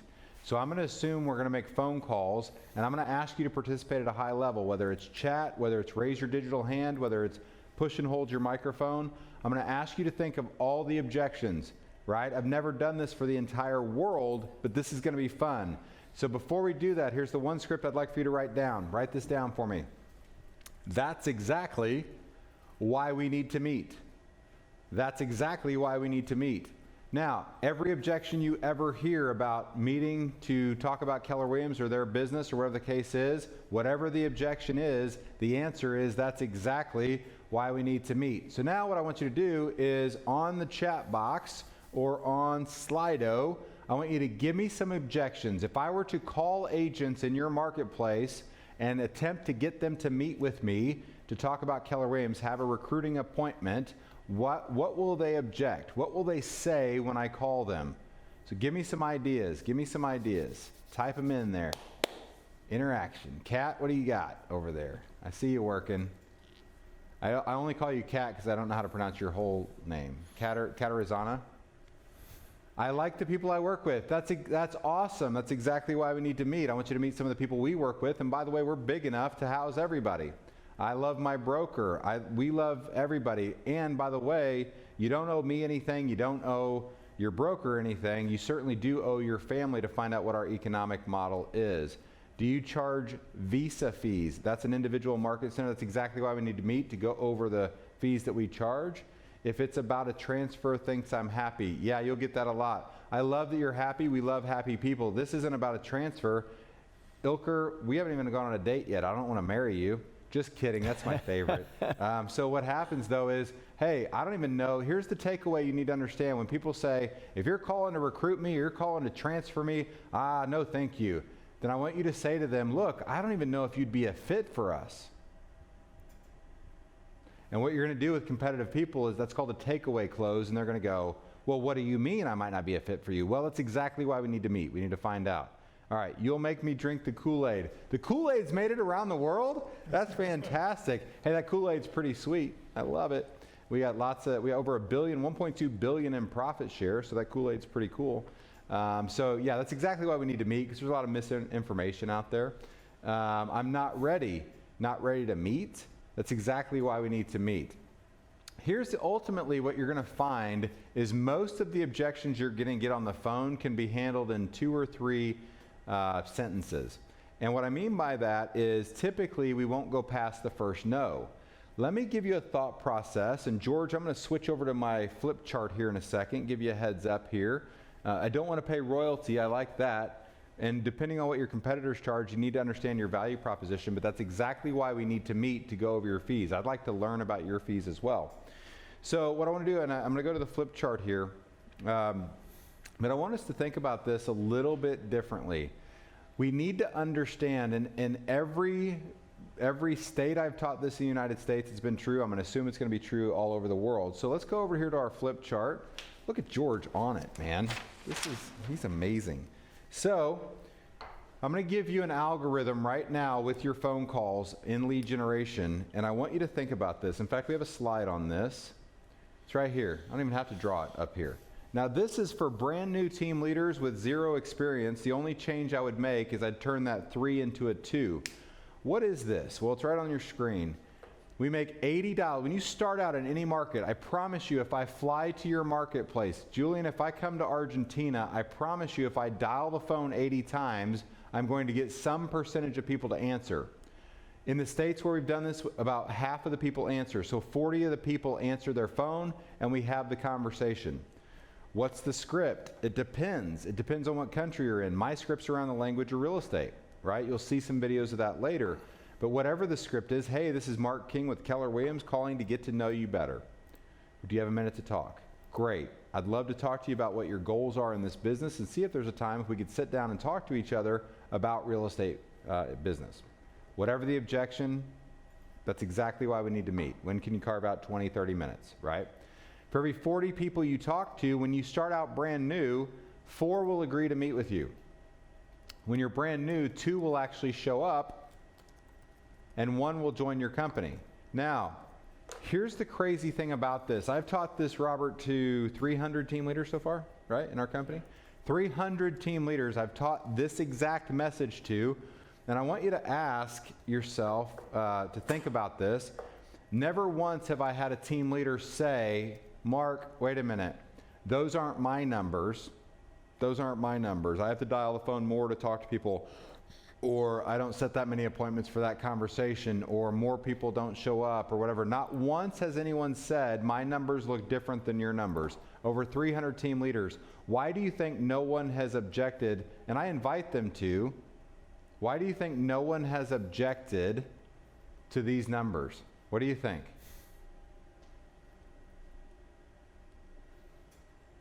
Statistic? No, I don't know what that means, but no, I don't think so. Why do you think no one's challenged these numbers? Well, the reason why is they don't know their numbers. They're not tracking their numbers, right? They have no idea. They don't know. Good job, Johan. Yeah, they don't know their numbers. So all I want you to get from this page right here is what if you knew? Because once you know, you can't unknow. And what I did is this is over 2 years of studies in 4 different markets to get these numbers. These are our averages. And so what happens is I want you to know your numbers. Well, how do you know that? If you're an OP, I want you to make the calls, right? I want you to figure out. The first 2 take no talent, dialing the phone and having someone answer. I realize some of you don't have data, but you do have advertisements, and some of you have real estate magazines. Some of you can get on the internet and search in a lot of areas for production. I want you to just pick up the phone and call those agents. And I want you to introduce yourself. Remember, I went to 7 different markets in 7 years. My favorite thing to do was to call around all the top agents and say, hey, my name is Mark King. I'm a former top producer where I come from. I've moved to the area. I'd really like to get to know you. Can we please meet and have a cup of coffee? And most people were willing to meet with me. So then when you meet, you start learning about them and talking about them. We'll get into all that later. The point of this exercise is if I were coaching you, by next week, I'd expect to know what your numbers are. Aren't you glad you don't coach with me? So, so by next week, I want you to know what your numbers are. I want you to know what your team leader numbers are. So here's what I do. By the way, when you're looking for a team leader, here's a little tip from OP Fundamentals. When you're looking for a team leader, I want you to actually have them do this before you hire them. We have growth share, we have profit share. You don't have to be the team leader in order to do this. I want you to give them a script, give them a list of people to call, and I want you to have them dial the phone. As I build a bench for more team leader talent, I had 6 candidates for a team leader role. I would have hired 4 of those 6 people in the past. And with each of them, what I did is I asked them to go make the calls and track their numbers. Only 1 person out of the 6 made it past 1 day of doing this. They weeded themselves out. Now, I had another need, so I sent him to a different market, but he made it all week and had good numbers, and he's the latest team leader hire. But that'll save you a lot of heartache and headache. If your team leader is not willing to talk on the phone, you're going to have a really hard time building a successful market center. Appointment cancellation, 48%. How to deal with this? Love that. So if half your appointments are canceling, even right before the appointments, we have a whole system and model for that we won't have time to go through, but we'll have it on TL Fundamentals. And those things include, when you save some of this for after we end our session, and JP, we'll figure out a way that they can communicate with me on some of this stuff going forward, because I think a lot of these questions will be answered when you see the scope of how we actually get in front of people, have them take a DISC profile, a behavioral assessment. We can monitor when they do that, so we can communicate with them better. How we greet them, the information we take when they come into our office, the way we hold a needs analysis, the action plan we come up with, the clothes that we put on them, the power walk that we do, the actual physical action plan that they receive when they return from their power walk. That's one of the coolest parts of this conversation, is how amazingly magical that happens, right? And I'll share that with you as well. That'll be Friday. So once you see all those things, what you're going to realize is that there's a system and model to cause each of these things to happen. And the simple way, I understand that the KPA is not available outside of the States and Canada, but having something for them to do, right? We sent them a KPA. We could tell if they didn't take it. We had a follow-up call to them to say, I noticed you haven't taken the behavioral assessment. Mark really wants you to do that so he can communicate with you at the highest level. And when we noticed they hadn't done it, we knew the chances of them not showing up were higher. People who took that assessment showed up almost 100% of the time. So we're gonna deal with that. Do you have this sheet? Do we have this sheet? Yes, it's on TL Fundamentals with Mark King on Facebook. Go get it. They don't track their numbers. Good job. What sheet were they talking about? The consulting sheet that says, that's got the questions on it. What was your homework last week? Yes, How did it go? that was in the packets that we distributed to them. Is that in the packets? It's in the packet. It's in the packets. Most of the forms so excited, that Grace. you're That's talking funny. about from TL Fundamentals Facebook page are also in the packet. Awesome. So if you Mark, have I a wanna packet. slow down for just a second, make sure that everyone's hearing that. So the top 20% consultation worksheet is in the packets that were handed out to the regions or delivered to the regions. So if you don't have that, please reach out to your regions. That's the sheet that Mark was discussing about consulting your top agents on Fridays. And make sure on that worksheet and in that consultation, we're taking away the main point, which is to build the wealth for those top 20% agents by asking them who they know and getting those warm leads for these recruiting appointments that Mark's taking us through. So that is a great question and a really important point. And if you don't mind me while I have you, is 48% cancellations of the appointments, is that high, low? Where does that rank if that's what our Gustavo's experience in Argentina? So I wasn't sure if that's Argentina. It's perfect, especially when you're newer. If you have less than awesome systems to cause that number to go up, that's typical right now. Now, Yeah. could that, I'm not familiar with all the different countries and all those things, but right now for us in America, it's about 50%. So you're right there. So the question is, I don't know how to get it to 100. I know how to get to 75. Okay. right? Great. So I love that yeah. perspective because Yeah. it's easy to think, oh, I'm broken or I'm doing something wrong or it's not right. When you're running a numbers game, like you're walking us through the 80 and the team leaders, when they start to have that perspective, it's easy for us to fall into that limiting belief. They're like, oh, we'll never get better at this. And I think we have to be comfortable failing at this for a long time and understanding that's how the very best people became the best. They simply didn't stop. And like you said in the beginning, if you just focus on that 2 cappers a month and you don't stop, you will get there. It certainly won't take you backwards. We know that is a fact. Love that. So I want you to go back to the perfect calendar for a team leader. And if we go to our flip chart here, what we see is this is when you start as a brand new person doing this. Now, I want you to imagine, and by the way, I want this to be a capper. So this is dials to cappers, conversations with cappers, appointments set with cappers, appointments held with cappers, and cappers who join our company. Now, this is when you first start out, right? Most recently, we've got market centers that are easily at 40 dials. It's amazing how the percentage doesn't change. Half the people answer their phone to set 4 appointments to get 3 people to show up at appointments and a little more than 1 capper joining us right now. So I want you to think about what this means, and let's break this down. We've given you 2 hours a day, Monday through Thursday, in our Perfect Team Leader calendar to go do our lead generation. So now what we're saying is your goal, your drive should really be to get 2 cappers a month. If you'll do this math for me, and you'll just imagine, why does it go from 80 to 40? Because we get better over time. The more conversations you have, the better you get. The more times you hear the objection, the better you get at saying that's exactly why we need to meet. And the more appointments you set. The better you get at follow-up, the more appointments that show up, and the better you get at the appointments, the more people that you gross per appointment. So what happens is, I want you to think about this. If we've got Monday through Thursday times 4 weeks, how many days are that in a month? Well, that's 16, right? Let's use one of those days for training or whatever the case is. We have 15 days a month. How many dials do you have to make? If our goal, we want 2 of these, so what that does now, when you get good at this over time, I've got to dial the phone 80 times to talk to 40 people, to have 8 people set appointments, to have 6 people show up to get 2 cappers, right? This is what we're finding. Now, divide 80 dials by 15 days. What do you get? 6. Dial the phone 6 times a day. Then we actually talk to 3 people a day, right? If I can show you a way to make $1 million a year in this role, can you dial the phone 6 times a day? Yes or no? Yes. If I can show you how to have 3 conversations a day and make $1 million a year, are you in? It's funny how so many people are not in and they're not doing this. But this is when you break it down per day, I've given you 2 hours to do this. You don't need 2 hours to do it. So when team leaders tell me I don't have time to implement your calendar because I've got too much other stuff to do, that's because that falls into the category of what am I doing that if I stopped doing, no one would notice. So let's keep rocking and rolling. We're going to keep going. If you have any questions as we go, let's just throw them up here. Now, you sent out the PAM form in the packet. We're going to spend a little bit of time on that because here's the thing. As a team leader, here's what we need to understand. And I'm a very proud team leader, and I understand my behavioral style. And that behavioral style is this.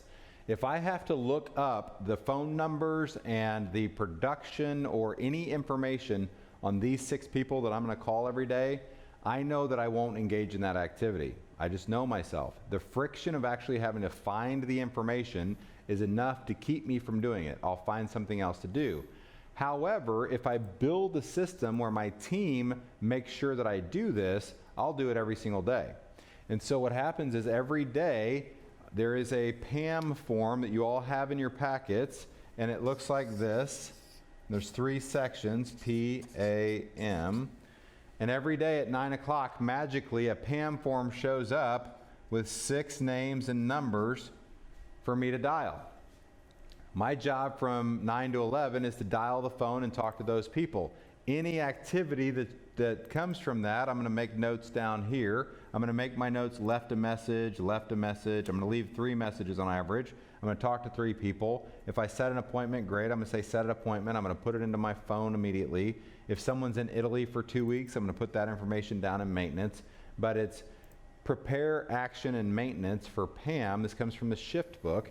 And what happens is magically by 12 o'clock every day, that form disappears from my office and is uploaded into my pipeline, uploaded into my database. Well, clearly it's not magic, Robert. I don't want to let you know the secret. But what happens is my director of first impressions, the last thing she does every day before going home is prepare my PAM for the following day as a team leader. At 12 o'clock every day, she comes in, grabs the PAM, goes out and fills out all the pipeline data and the database data, and the follow-up system starts from that point on.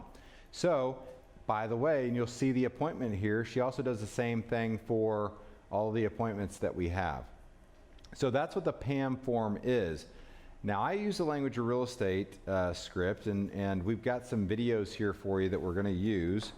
We got a little time. We got enough time to do that?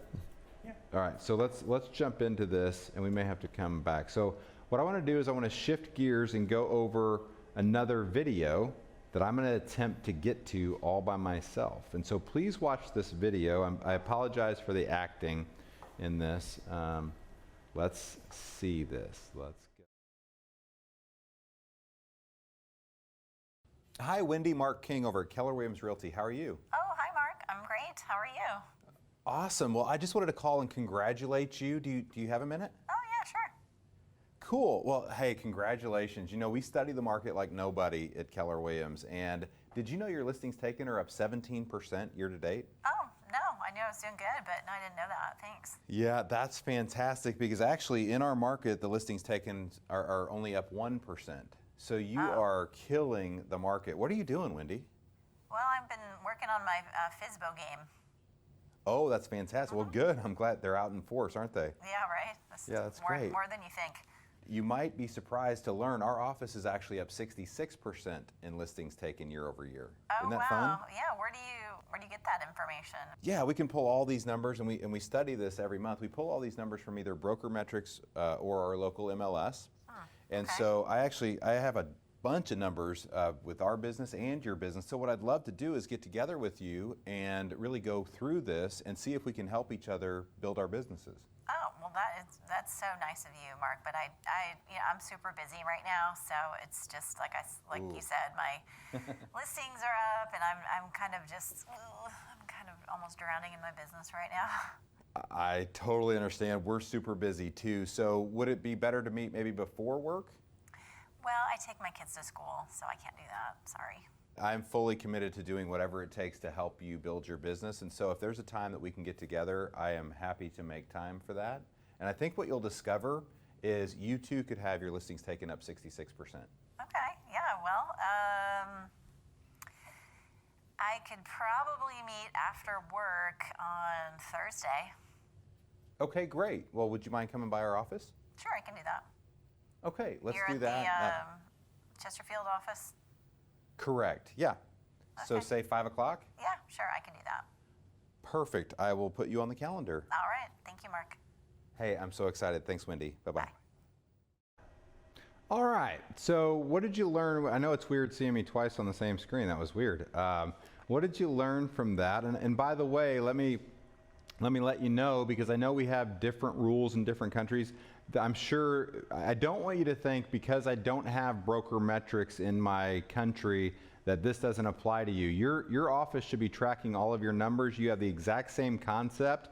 So the script, if I had no broker metrics, JP, the script would be, no one studies the real estate market like we do here at Keller Williams. In fact, did you realize that month over month, our office is up 17%, whatever that number is? The fact that there's no data in those countries is a good thing for you. I wish our competitors didn't have the data, because then I could call everybody in town and I know their agents don't know those numbers, right? Yeah, 100%. Now, do not ever make up any numbers, because you will get called on the carpet for these numbers when you start using this tool. But what I would tell you is you are in such a better advantage situation to use this script if you don't have data, because the competing agents won't know their data. So if I just call you and say, hey, JP, how's the market? Let's role play with me real quick, okay? Sure. Ring, ring. Hello? Hey, is this JP? Yeah. Hi, Mark King over at Keller Williams Realty. How are you? I'm good, Mark. Hi. Hey, listen, how do you think the market's going right now? How do you feel like the market's going? Well, I could be a little bit better. I'm seeing, properties stay on the market longer, and I'm really working hard to get these 2 properties I have sold. So, I think it could definitely be better. Okay, and how's your business? It's good. It's good. I've been seeing what you guys are doing. It's interesting. I'm very busy, obviously, with my clients. So I'm working with some developers as well, and things are going great. Well, I love it. What we're finding is the market feels like it's not moving at all. It's pretty stable over last year, but it's not going up, not going down. Did you know that our office is actually up 67% in listings sold this year? No, I did not know that. Yeah, our agents are killing it, and I'd love to get together with you and talk about some of the strategies we're implementing to have that explosive growth. When would be a good time to meet with you, 12:30 or 2 on Tuesday? Well, I think Tuesday would work. I'm really interested in how you're doing that. You going to show me how you do that? Could I see how you actually do that? That's exactly what I would need to meet. I'd love to get in front of you and show you all those things that we're doing. Okay? So that's a real easy role play. In fact, I would love to be in an environment where where our competitors didn't have these numbers. So don't let that stop you. So I'd love to hear any comments you have. Where does the DFI get the names and numbers from for the PAM form? Great question. How would you get numbers for real estate agents? If you're in I think of places, there are places that have no data whatsoever. The only shot you have, how do people find realtors for houses is the answer I would ask. If I want to list my house in your market, how do I know who to contact? Is it all word of mouth? If that's the case, you got to start building a database. But one of the things that we need to be doing in every single country is building a massive database. We'll build our own data and we'll keep in touch with all the real estate agents in our country, right? So as a seller, how do I find a real estate agent? As a buyer, how do I find a real estate agent? However you do it that way is the way you would find it as a team leader. 100%. Okay. I'd also add, if we're starting out at a new market center or even one of our newer regions, understand you're part of a team. And you can use fellow regional numbers. You use the Keller Williams worldwide numbers. You can certainly use Keller Williams Realty International globally, including the United States. You're part of a system that has produced the best results in the history of the real estate industry, and you should be leveraging those numbers if you're in a new market center that doesn't have those local stats yet. And those numbers alone make you valid in the fact that you even can speak the language of real estate. And as we know in our industry globally, most agents aren't tracking their numbers. Most brokers, even if they are tracking their numbers, they're certainly not talking about it with their agents or in the marketplace. You're part of a system that allows you to do that and encourages you to go have those conversations with top agents in the marketplace. Love that. So share those numbers, share them proudly. Borrow that credibility. Just the statement, I'm with the #1 real estate brand in my market. I'm with the #1 real estate brand in my state, my province, my country, the world. Being the #1 real estate company carries its own weight. So every month we have new language of real estate numbers, and every month we have a different talking point. By the way, this is a great tool for all your agents to get more listings, right? So all of this goes back to tell your story, tell your story, tell your story. All right, so I figured out how to get there. Now I'm going to figure out how to get back to my slides. Whoop, did I do it? I did it, I think. I kind of did it. Hold on, figuring out how to get back to my slides. I did it on my screen. Yep, I do. I know, Dawn, I'm trying to teach you. I'm trying to teach you how to teach people. All right, now I'm gonna hit share screen, share screen, share screen. Then I'm going to go here and here. Look at that. I will have this down by Friday after we get done with our presentation. This is awesome. So, all right, so that was the recruiting call. So is there anyone who would like to role play with me? Anyone who'd like to be, I'd like you to play the part of an agent in your marketplace, and I'd love for you to, I want you to be a tough cookie. I want you to be the toughest agent in your marketplace. Who wants to role play with me? Raise your digital hand, and let's have some fun. Let's have some fun. Who wants to have fun with me? No one wants to have fun with me.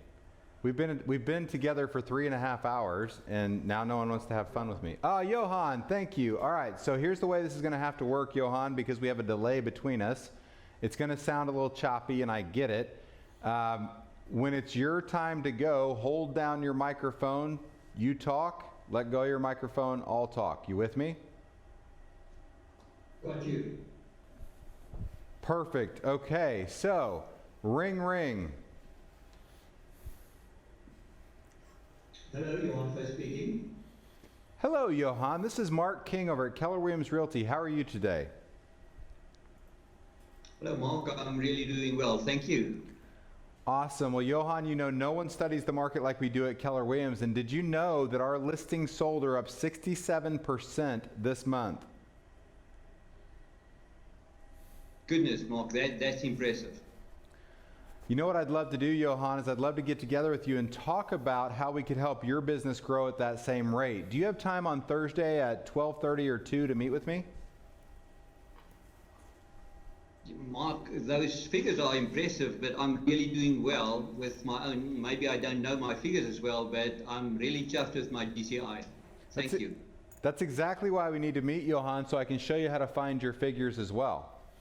Is 12:30 or 2 better? Mark, I'm tied up. I'm really running around like crazy. I'm an estate agent that's functioning at a very high level, and I like what I do. So if you don't mind, don't you want to leave me alone? I love that. And that's exactly why we need to meet, because I feel like you need some leverage in your life. And I've got a book that's going to show you how to build a team so that you're not running around all over the place and you have more time to meet with people like me. So what do you think? Is Wednesday better than Thursday? Mark, what do you mean with building a team? It's exactly why we need to meet. Wednesday at 12:30, 2 or 3:30. When can you get together? I would like that. Building a team, is that something like building a business? Ooh, I can't give you any more. You're going to have to agree to meet with me, or I'm going to call your competitor. Who do you compete with, by the way, Johan? Who are you competing with for listings right now? Well, the biggest around here is Remax, but actually... No, what I think agent? those- What agent specifically? Oh, Jannie van Tonner. He's the big guy around here. Oh yeah, I'm meeting with him next week, so you need to come meet with me this week so you can get the jump on him. Sound good? Okay, the sooner the better, Mark. When would suit you? Love it. Thank you. Everybody give Johan a digital high five. That was awesome. Yeah, or a real one. That's awesome. So someone said to you immediately launch into this conversation. You can tell from that script. What I want to do as a team leader is I want to develop relationships with all top agents in my marketplace. That's always going to come in handy, right? So I'm assuming I already know some of the top agents. In that conversation with Johan, I already know him. If that were a complete cold call, I would introduce myself. Small talk, not necessarily, but I would say, hey, my name is Mark King. I'm with Keller Williams Realty. I'm the team leader here. My job is to understand the market better than anyone in our marketplace, and I'd love to share some information with you. And so that is my script. I'm happy to role play if anybody else wants to role play. I think you heard the same thing no matter what the objection. So what did you hear? What was the script we used no matter what the objection? You heard that's exactly why we need to meet, right? No matter what, and Johan gave me lots of good stuff, even why don't you leave me alone, right? That's exactly why we need to meet, right? Hey, I promise if you meet with me and you don't like what we have to say, I'll leave you alone forever, right? And so, so good stuff. All right, so we're gonna keep going. Mark, earlier in the when everyone was providing those objections that commonly come up, what stood out to me was that you're constantly making it about them, which is authentic and true, because when we meet, as I'm sure you'll show throughout our presentation today and tomorrow, you're going to make it about them. And that's why the needs analysis is so important. And this script, you can make it your own. It can be authentic to you because it's true. Yeah. You do not want to sit them down and start selling them on Keller Williams. You don't need to explain everything. You need to make it about them first. And that's no different than a way a doctor would need to ask questions before they prescribe you a solution or a medication. So I love that you're continuing that authenticity, even in a script that can feel very strong and confident. I think when we know it's authentic and real, we have that confidence to make it our own. So I love that you're displaying that. Yeah, and here's what we really want to get to. Here's the challenge in all sales, JP, is that we'd rather not be told no to such an extent that we'd rather not know where a person stands with us. In the beginning of my team leader days, I was that guy. I wouldn't ask for the close. I don't want to know. I don't want to offend you. I want everybody to like me, and I want to look good and be right. Today, I want to know as fast as I can, do you like me? Are you a potential prospect, or do I need to go somewhere else? Remember, I need to be efficient. So let me give you a tip. Any of you who are starting a new franchise or a new country or a new city or whatever, and this will work for you no matter how big you are, I would go back and do this exercise as a team leader, and I would call through. This is not in our material. This is bonus, JP. We're only doing this for worldwide. Don't tell anybody, Robert. But what happens is every new market I've launched, I've walked in and I've had 3 questions for people. And what I do is I go to the top of the list. Now, these are markets where I have all the data. You may have to find a different way to do it, but the same thing will apply. I've got 3 questions. Let's say I'm with Julian in Argentina. The first thing I would do is I would call all the top agents I could and ask them these 3 questions. The first question is, if I want to build the #1 real estate company in Argentina, who do I need to be in business with? And I'm going to get a list of names. I'm going to ask everybody I can meet with. I'm going to ask hundreds of people over the next couple months that question. If I want to build the #1 real estate company in Argentina, Who do I need to be in business with? What real estate agents do I need to be in business with? And I'm going to get a list of names, and I'm going to find person after person is going to start to give me the same names.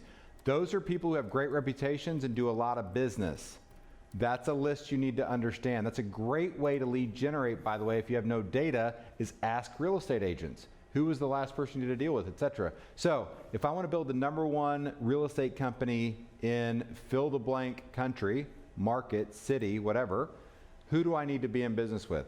The second question, as you might imagine, you're starting to figure out my patterns, is if I want to build the #1 real estate company in Argentina, who do I need to avoid being in business with? That sounds like a harsh question, but is it true that realtors have reputations? Unfortunately, yes. And if I go into a new country and I get into business with someone that I don't realize has a horrible reputation, I just made it harder for me to build my brand in that country forever. So understand that. So the second question is, if I want to build the #1 company in Argentina, who do I need to avoid being in business with for now, right? And you take down that list. And by the way, that list will produce recruits down the road once you've built a #1 market share. The third question is, if I want to build a #1 real estate company in Argentina, what does it have to look like for you to join? So those three questions, I'm getting in front of as many real estate agents as I possibly can get in front of at the highest levels of production. I'm asking those questions. In all three cases, what am I embedding in their brain? I'm here to build the #1 real estate company in Argentina. So if I'm going to do that, who do you know that I need to be in business with? Who do you know that I need to avoid? And what does it have to look like for you to join our company? Those are three questions that every one of you can start asking right now and should be. How many hours of training a week do you think is appropriate for a market center of 50 agents? It depends on their production level on that question. If you're running Ignite, first of all, someone asked about team leaders in Ignite. I would not have your team leader do all of the Ignite training. In fact, I did the very opening Ignite training for 1 hour, right? Because again, who shows up at your Ignite training? Your top 20% or your 80%? Who shows up? 80%. Team leader not supposed to be working with the 80%, so I wouldn't even teach Ignite as the team leader. I would have amazing agents teach Ignite. I would have staff teach Ignite. I would do some Connect Live, etc., but I wouldn't have the team leader do Ignite. So how many trainings? As many as it takes. It depends on the engagement. If all 50 people showed up every day, I'd train every single day. I wouldn't as a team leader. I would have someone else do it, but no less than once a week. Good stuff. All right. So let's keep going here, and let's look at our top recruiting sources. We've got your local board of realtors. Call every capper in your market if you don't know who they are. Eventually, you're going to want to call everybody in the market. You're going to want to spend time doing that. Your agent leadership council. Our growth share and profit share systems were designed to reward our top people. So this is how you pay your board of directors. Help your top agents build. And I want to pause and take some time out here. And I've had some conversations with some of you, so I know this is actually happening with the worldwide community. So I just want to pause on this concept for a second. The average market center, the average team leader, the average ALC, here's what you will hear around our country and around the world. Mark, I can't get my ALC to get engaged. Okay? And this is from team leaders and OPs alike. Now tell me if I'm wrong. Tell me if in your country you've got the ALC nailed and everybody's contributing at the highest level and they're all walking cappers in the door every month. If that's the case, then let me know and we'll build a class around that. That's not the norm. The norm is my ALC is not engaged. Two things are happening there. The first is really simple. The ALC is not seeing the team leader as a leader who can take them where they want to go. So we got to work on that. The second is a little bit more brilliant, I think, and I'm about to talk to you about something that I don't believe has ever been taught in Keller Williams history. So this is going to be exciting. And if it has, then I apologize, but I don't think it has. As we build a market center and we go to our ALC, here's typically what happens. Let's say that Robert's on my ALC, Robert Bell here. The typical way we go to people for referrals is we say, Robert, who do you know? Who have you done a deal with? Who can I call? Who can I set an appointment with? I really need appointments. The OP's on me. I got to have appointments. Send me leads, send me leads, send me leads. That's how we do it as team leaders. If you ask team leaders and OPs, they all shake their heads. That's exactly how it works.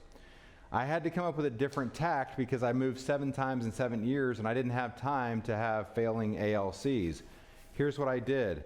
Go back to your perfect team leader calendar. Robert's a top agent in my office. Here's the call that I'm going to have, or JP, you got your mic on, right? Or you have your mic on? Mm-hmm. All right, so JP, I'll role play with you. JP's a top, and I want everyone to take notes on this. This is hugely important. We're going to get out of the mode of begging for leads, and we're going to change the whole world right now. So JP, you're top agent. You're on my ALC. Ring, ring. Hello. Hey JP, it's Mark up at the office. How you doing? Hey, Mark. How's it going? Hey, listen. I was looking at your profit share and or your gross share, and you've made about $2,000 year to date. Man, that's pretty impressive. How do you feel about that? You know, I didn't even realize that. I've been so busy with, business right now, and I just lost a team member and assistant again, so I didn't even know that. But thanks for bringing it to my attention. That is awesome. Well, you know what? Part of my job is to help you build your wealth. And what I'm going to do is I've got a strategy and a plan for you to never pay a cap again in real estate. Would you like to hear it? Sure. I didn't realize that was an option. Yeah, see, what we understand is for the average capper that you refer to our office, you'll make about $5,000 in growth share per year. Did you know that? No, I did not know that. I really haven't had time to focus on it. I mean, kind of focused on income that comes in today, you know? Well, here's the thing. I understand I'm a business person. I understand that if our ALC was going to refer leads in left and right, it would already be happening. So I'm gonna turn this around a little bit. If you can agree to just give me 2 time slots, I have 3 time slots Monday through Thursday, 12:30, 2, and 3:30. If you can agree to just be available for 2 of those time slots a week, here's what I'm going to do. I'm going to call agents who do less production than you do and offer for them to come have a consulting appointment with you and I on how to build their business. If they decide to join our company, I'm going to put them in your growth tree. What do you think about that, JP? So they would name me as the sponsor? Is that what you're saying, Mark? Correct. And does that mean I have to like coach them? I mean, how much time would I have to give them after they join? Am I going to have to like spend, take them under my wing? Well, do you want to do my job? Definitely not. Okay. Then no, I'm going to do all that for you. In fact, I'm going to build your growth tree for you. All I need you to do is show up and smile for me. Can you do that? Yeah, that sounds awesome. So give me 2 times on Tuesday at 2:30 and 3. Sound good? Yeah, absolutely. I can do that. Awesome. Great. Thanks. Now think about what we just did. What we just did, instead of begging JP for leads, all I'm asking him for is a time block.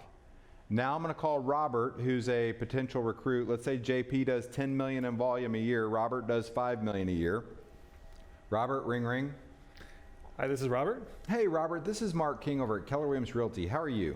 I'm doing all right. How are you? I'm kind of busy right now, though. I understand. That's exactly why I think we should meet, because I have a very unique opportunity right now. I know that your business, about how much volume do you think you're going to do this year?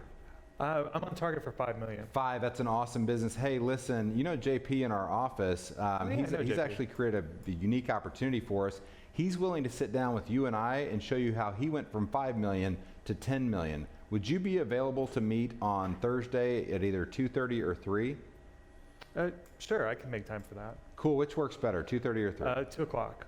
2 o'clock? Okay. Or 2:30. 2:30? Either way, we'll make it work. Okay, great. Yeah. We'll see you in our office. I'm so excited. JP's so excited. Have a great day. Now think about what I'm doing. I'm using third-party validation, meaning I have a top producer. Here's the key to this. Robert has to do less business than JP in this conversation, right? We have this weird thing in real estate where we measure each other based on the businesses we do, right? And I'm a little cynical, and I'm kind of a stinker sometimes. So anytime someone leads a introduction with me and tells me their volume, I don't care what it is. Someone comes up and says, I'm a $60 million producer. My favorite response is to go, I remember my first year in real estate. That's cool. So what we're doing is I'm actually building JP's growth tree for him in this moment. Here's what's going to happen. If he sits in appointment after appointment with me, watches me do the needs analysis, the action plan, and the close, eventually, like all the top agents I've done this with, they're going to say to me, hey, you know what? I think I could do this on my own. You want to know the secret to recruiting 38 cappers? get 28 of those from 2 agents that you've changed their life with profit share. That's the secret. I knew it. I knew it. I knew there was a secret. Yep, there is. And that's it. Empower your people to build their growth share or their growth tree or whatever the case is. Sound good? So that's the ALC. Local vendors, we've got time for a little bit of a story. We'll have to figure this out. So vendors, how many, and I'd love for you to interact with me on this, and you can do so in the chat box or whatever the case is. How many professionals make money from the sale of a house in your market area? What do you think? This is so fun. I can see some of you are slouched in your chairs, some of you have fallen asleep, some of you are like laying down. I so appreciate you all around the world staying with me for 4 hours. This is great. Some of you are having conversations with somebody that I don't know who you're talking to. Johan. Mark, it's amazing how much business comes from the data of real estate agents. It's incredible the amount of work and income that's generated after the estate agents provides the information. So there's typically 23 different professions that benefit from a real estate transaction. What you need to know in your market or your country is what those are and who those people are. So you might have a lender or a title company or a warranty or whatever the case is, and those are the people we're going to lean on for referrals, right? Anyone who markets to you, this is one of my favorite, we call it a flip script. Anytime anyone were to ever contact me about selling their services, I would flip it on them and say, you know what, in our business model, referrals are worth more than money. Who do you know that I could get in front of, have an appointment with, and talk to about their real estate career? So if you want to come pitch your lending services, your title services, your warranty, your insurance, your plumbing, your whatever, if you want to pitch those things to me, I'm happy to sit down and talk to you, but I'm going to make it very clear, the currency at Keller Williams is agent referrals. Specifically capper referrals, right? So if you help me recruit cappers, I'll help you take over the market in your space.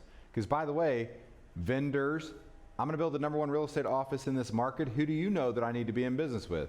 Vendors, I'm gonna build the #1 real estate office in this market. Who do I need to avoid? And vendors, I'm gonna build the #1 real estate office in this market. So how do I get you convinced that you should refer agents to me? So I'm going to do the same thing with vendors. So your vendors are a big deal. We can go more into that later.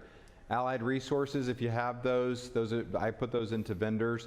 And then independent brokers offer merger opportunities and acquisition opportunities. Understand where we are in the history of real estate. Mergers and acquisitions are going to get easier and easier to convert over time. Why? Because over time, small independents do not have a path to technology. And we're building out the coolest technology on the planet. And so eventually, the conversation is going to be had, and it's going to be much easier. Think about it like, I don't know what your country's like, but in our country, small mom and pop hardware stores don't exist anymore because of Home Depot and Lowe's and started with Ace Hardware, etc. It's just too hard to compete when I have to sell a hammer for twice what Home Depot can sell a hammer for. The same thing's happening in our industry. It's really tough to compete if you're a small independent company, which gives us a ton of opportunity to go roll companies into our umbrella. So I'm going to stop right there for today, and I'm going to ask you if you have any questions. Let's spend the next 9 minutes on any questions or comments or ahas that we've had from I can't believe we had 4 hours. This has flown by. Has it flown by for you guys? Half of the crew's asleep, so just kidding. They're not. They're awake and they're ready. So what ahas have you had? Go to your chats. Go to your Slidos. You're wide awake at 12 a.m. Malaysia shout out. Thank you so much. Love you guys. What a big family. This is so awesome. What ahas? The scripts, Johan. Like the scripts.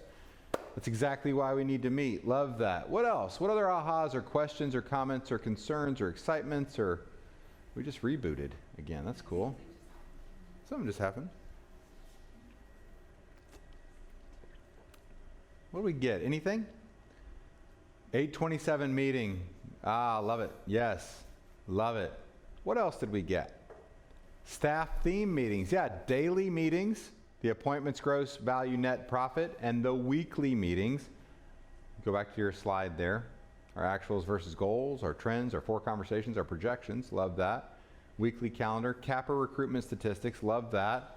Daily meetings. Know your numbers. Know your numbers. We're going to get back together Friday same time, right, for a few hours. And we're really going to hammer down on the action plan and the close at that time, right? And how to actually go recruit. And by the way, this is something we're going to have to keep working on. It's not something I think you're just going to get immediately. Model your cappers and teach them to do it. Yeah. Show your cappers how to build a team in your market center with those 827 meetings. Definitions of the roles. Love that. How well do you know the tools? Good job, Tim. Good job, Tim. You know what I'd love to see the countries everybody's with as we go through this. Elizabeth, thanks for being here. I'm so proud of your engagement. Thank you. Wayne, great job. Staff will make or break you. Yeah, I'm going to get that tattooed, Wayne, on my arm. Your staff will make or break you. Interesting how you gave value to getting capper on your own growth tree. Yeah. So here's an important piece.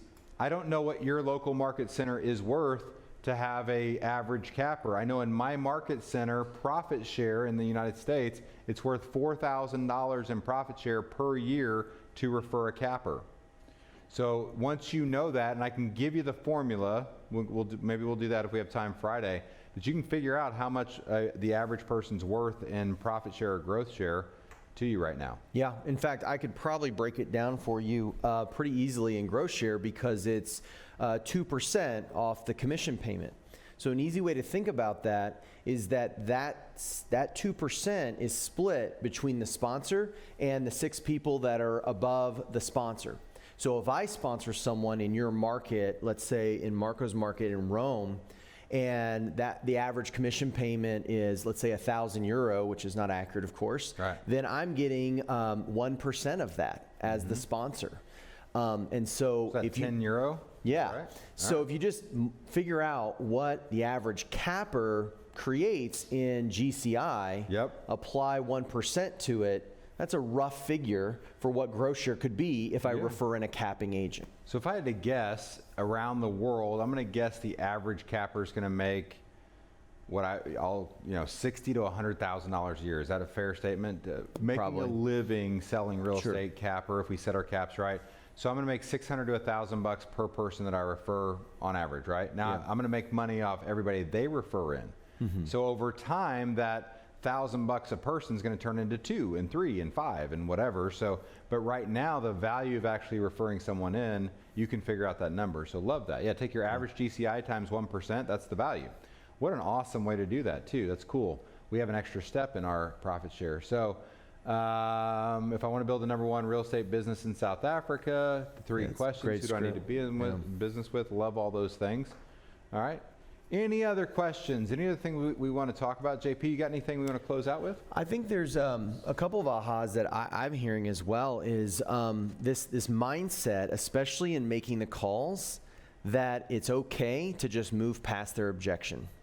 You know, with this script of that's exactly why we need to meet, or I completely understand, I'm busy too. Like just accepting that it's only an objection and you're letting them say it 2 or 3 times in different ways and not being fearful that they're getting angry or that you're putting them in harm's way. If anything, you're just moving past the excuses we give anything in our life that we don't see in value because you believe in the value you're offering. And I love that mindset that you bring to that conversation. So on that note, JP, here's the thing that I've learned over time, and I've been surrounded by people in this company who've changed my life, literally have changed my life. And I firmly believe there is no better place on the planet to run a real estate business, to learn about yourself, to grow. I don't think there's a better company to teach people and to empower people. I don't care what industry.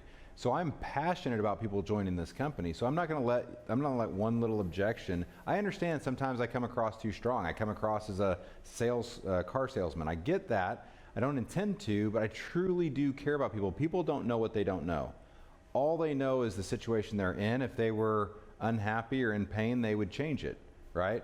But I know what this company can do for people, and so I'm passionate about fighting for them, even when they don't want to fight for themselves. So that's where that comes from. And it also comes from, as we age, we care less and less what people think about us. And so, you know what? I just want to know where I stand. The faster I can get through every agent in Argentina, the faster I know exactly where I stand, right? So that's kind of that piece too. Okay. All right. Well, the last thing I'll say, just a little housekeeping for everyone, is remember Friday we start at the same time, 7 a.m. Central Standard Time. It is not a repeat of this information. It is the second half, a continuation. And Mark will take us through the rest of the team leader presentation, and we'll talk about the recruiting appointment and a few other things. And we'll have a lot of time with Robert and I to answer questions as well. So please join us. Please bring your teams back. And of course, recordings are going to be available, but join us again on Friday, same time, 7 a.m. Central Standard Time, and we'll continue with this discussion. Love it. Thank you, team. Thank you, everybody here. Thank you, Worldwide. What a pleasure it has been to talk to you today. Thank you, thank you, thank you. Thank you, Bill Soderoff. Thank you, everybody. Have an awesome couple days. We'll see you in 2 days. Yeah, love it. Thanks, everyone. Thank Thanks, you. Mark. Great job.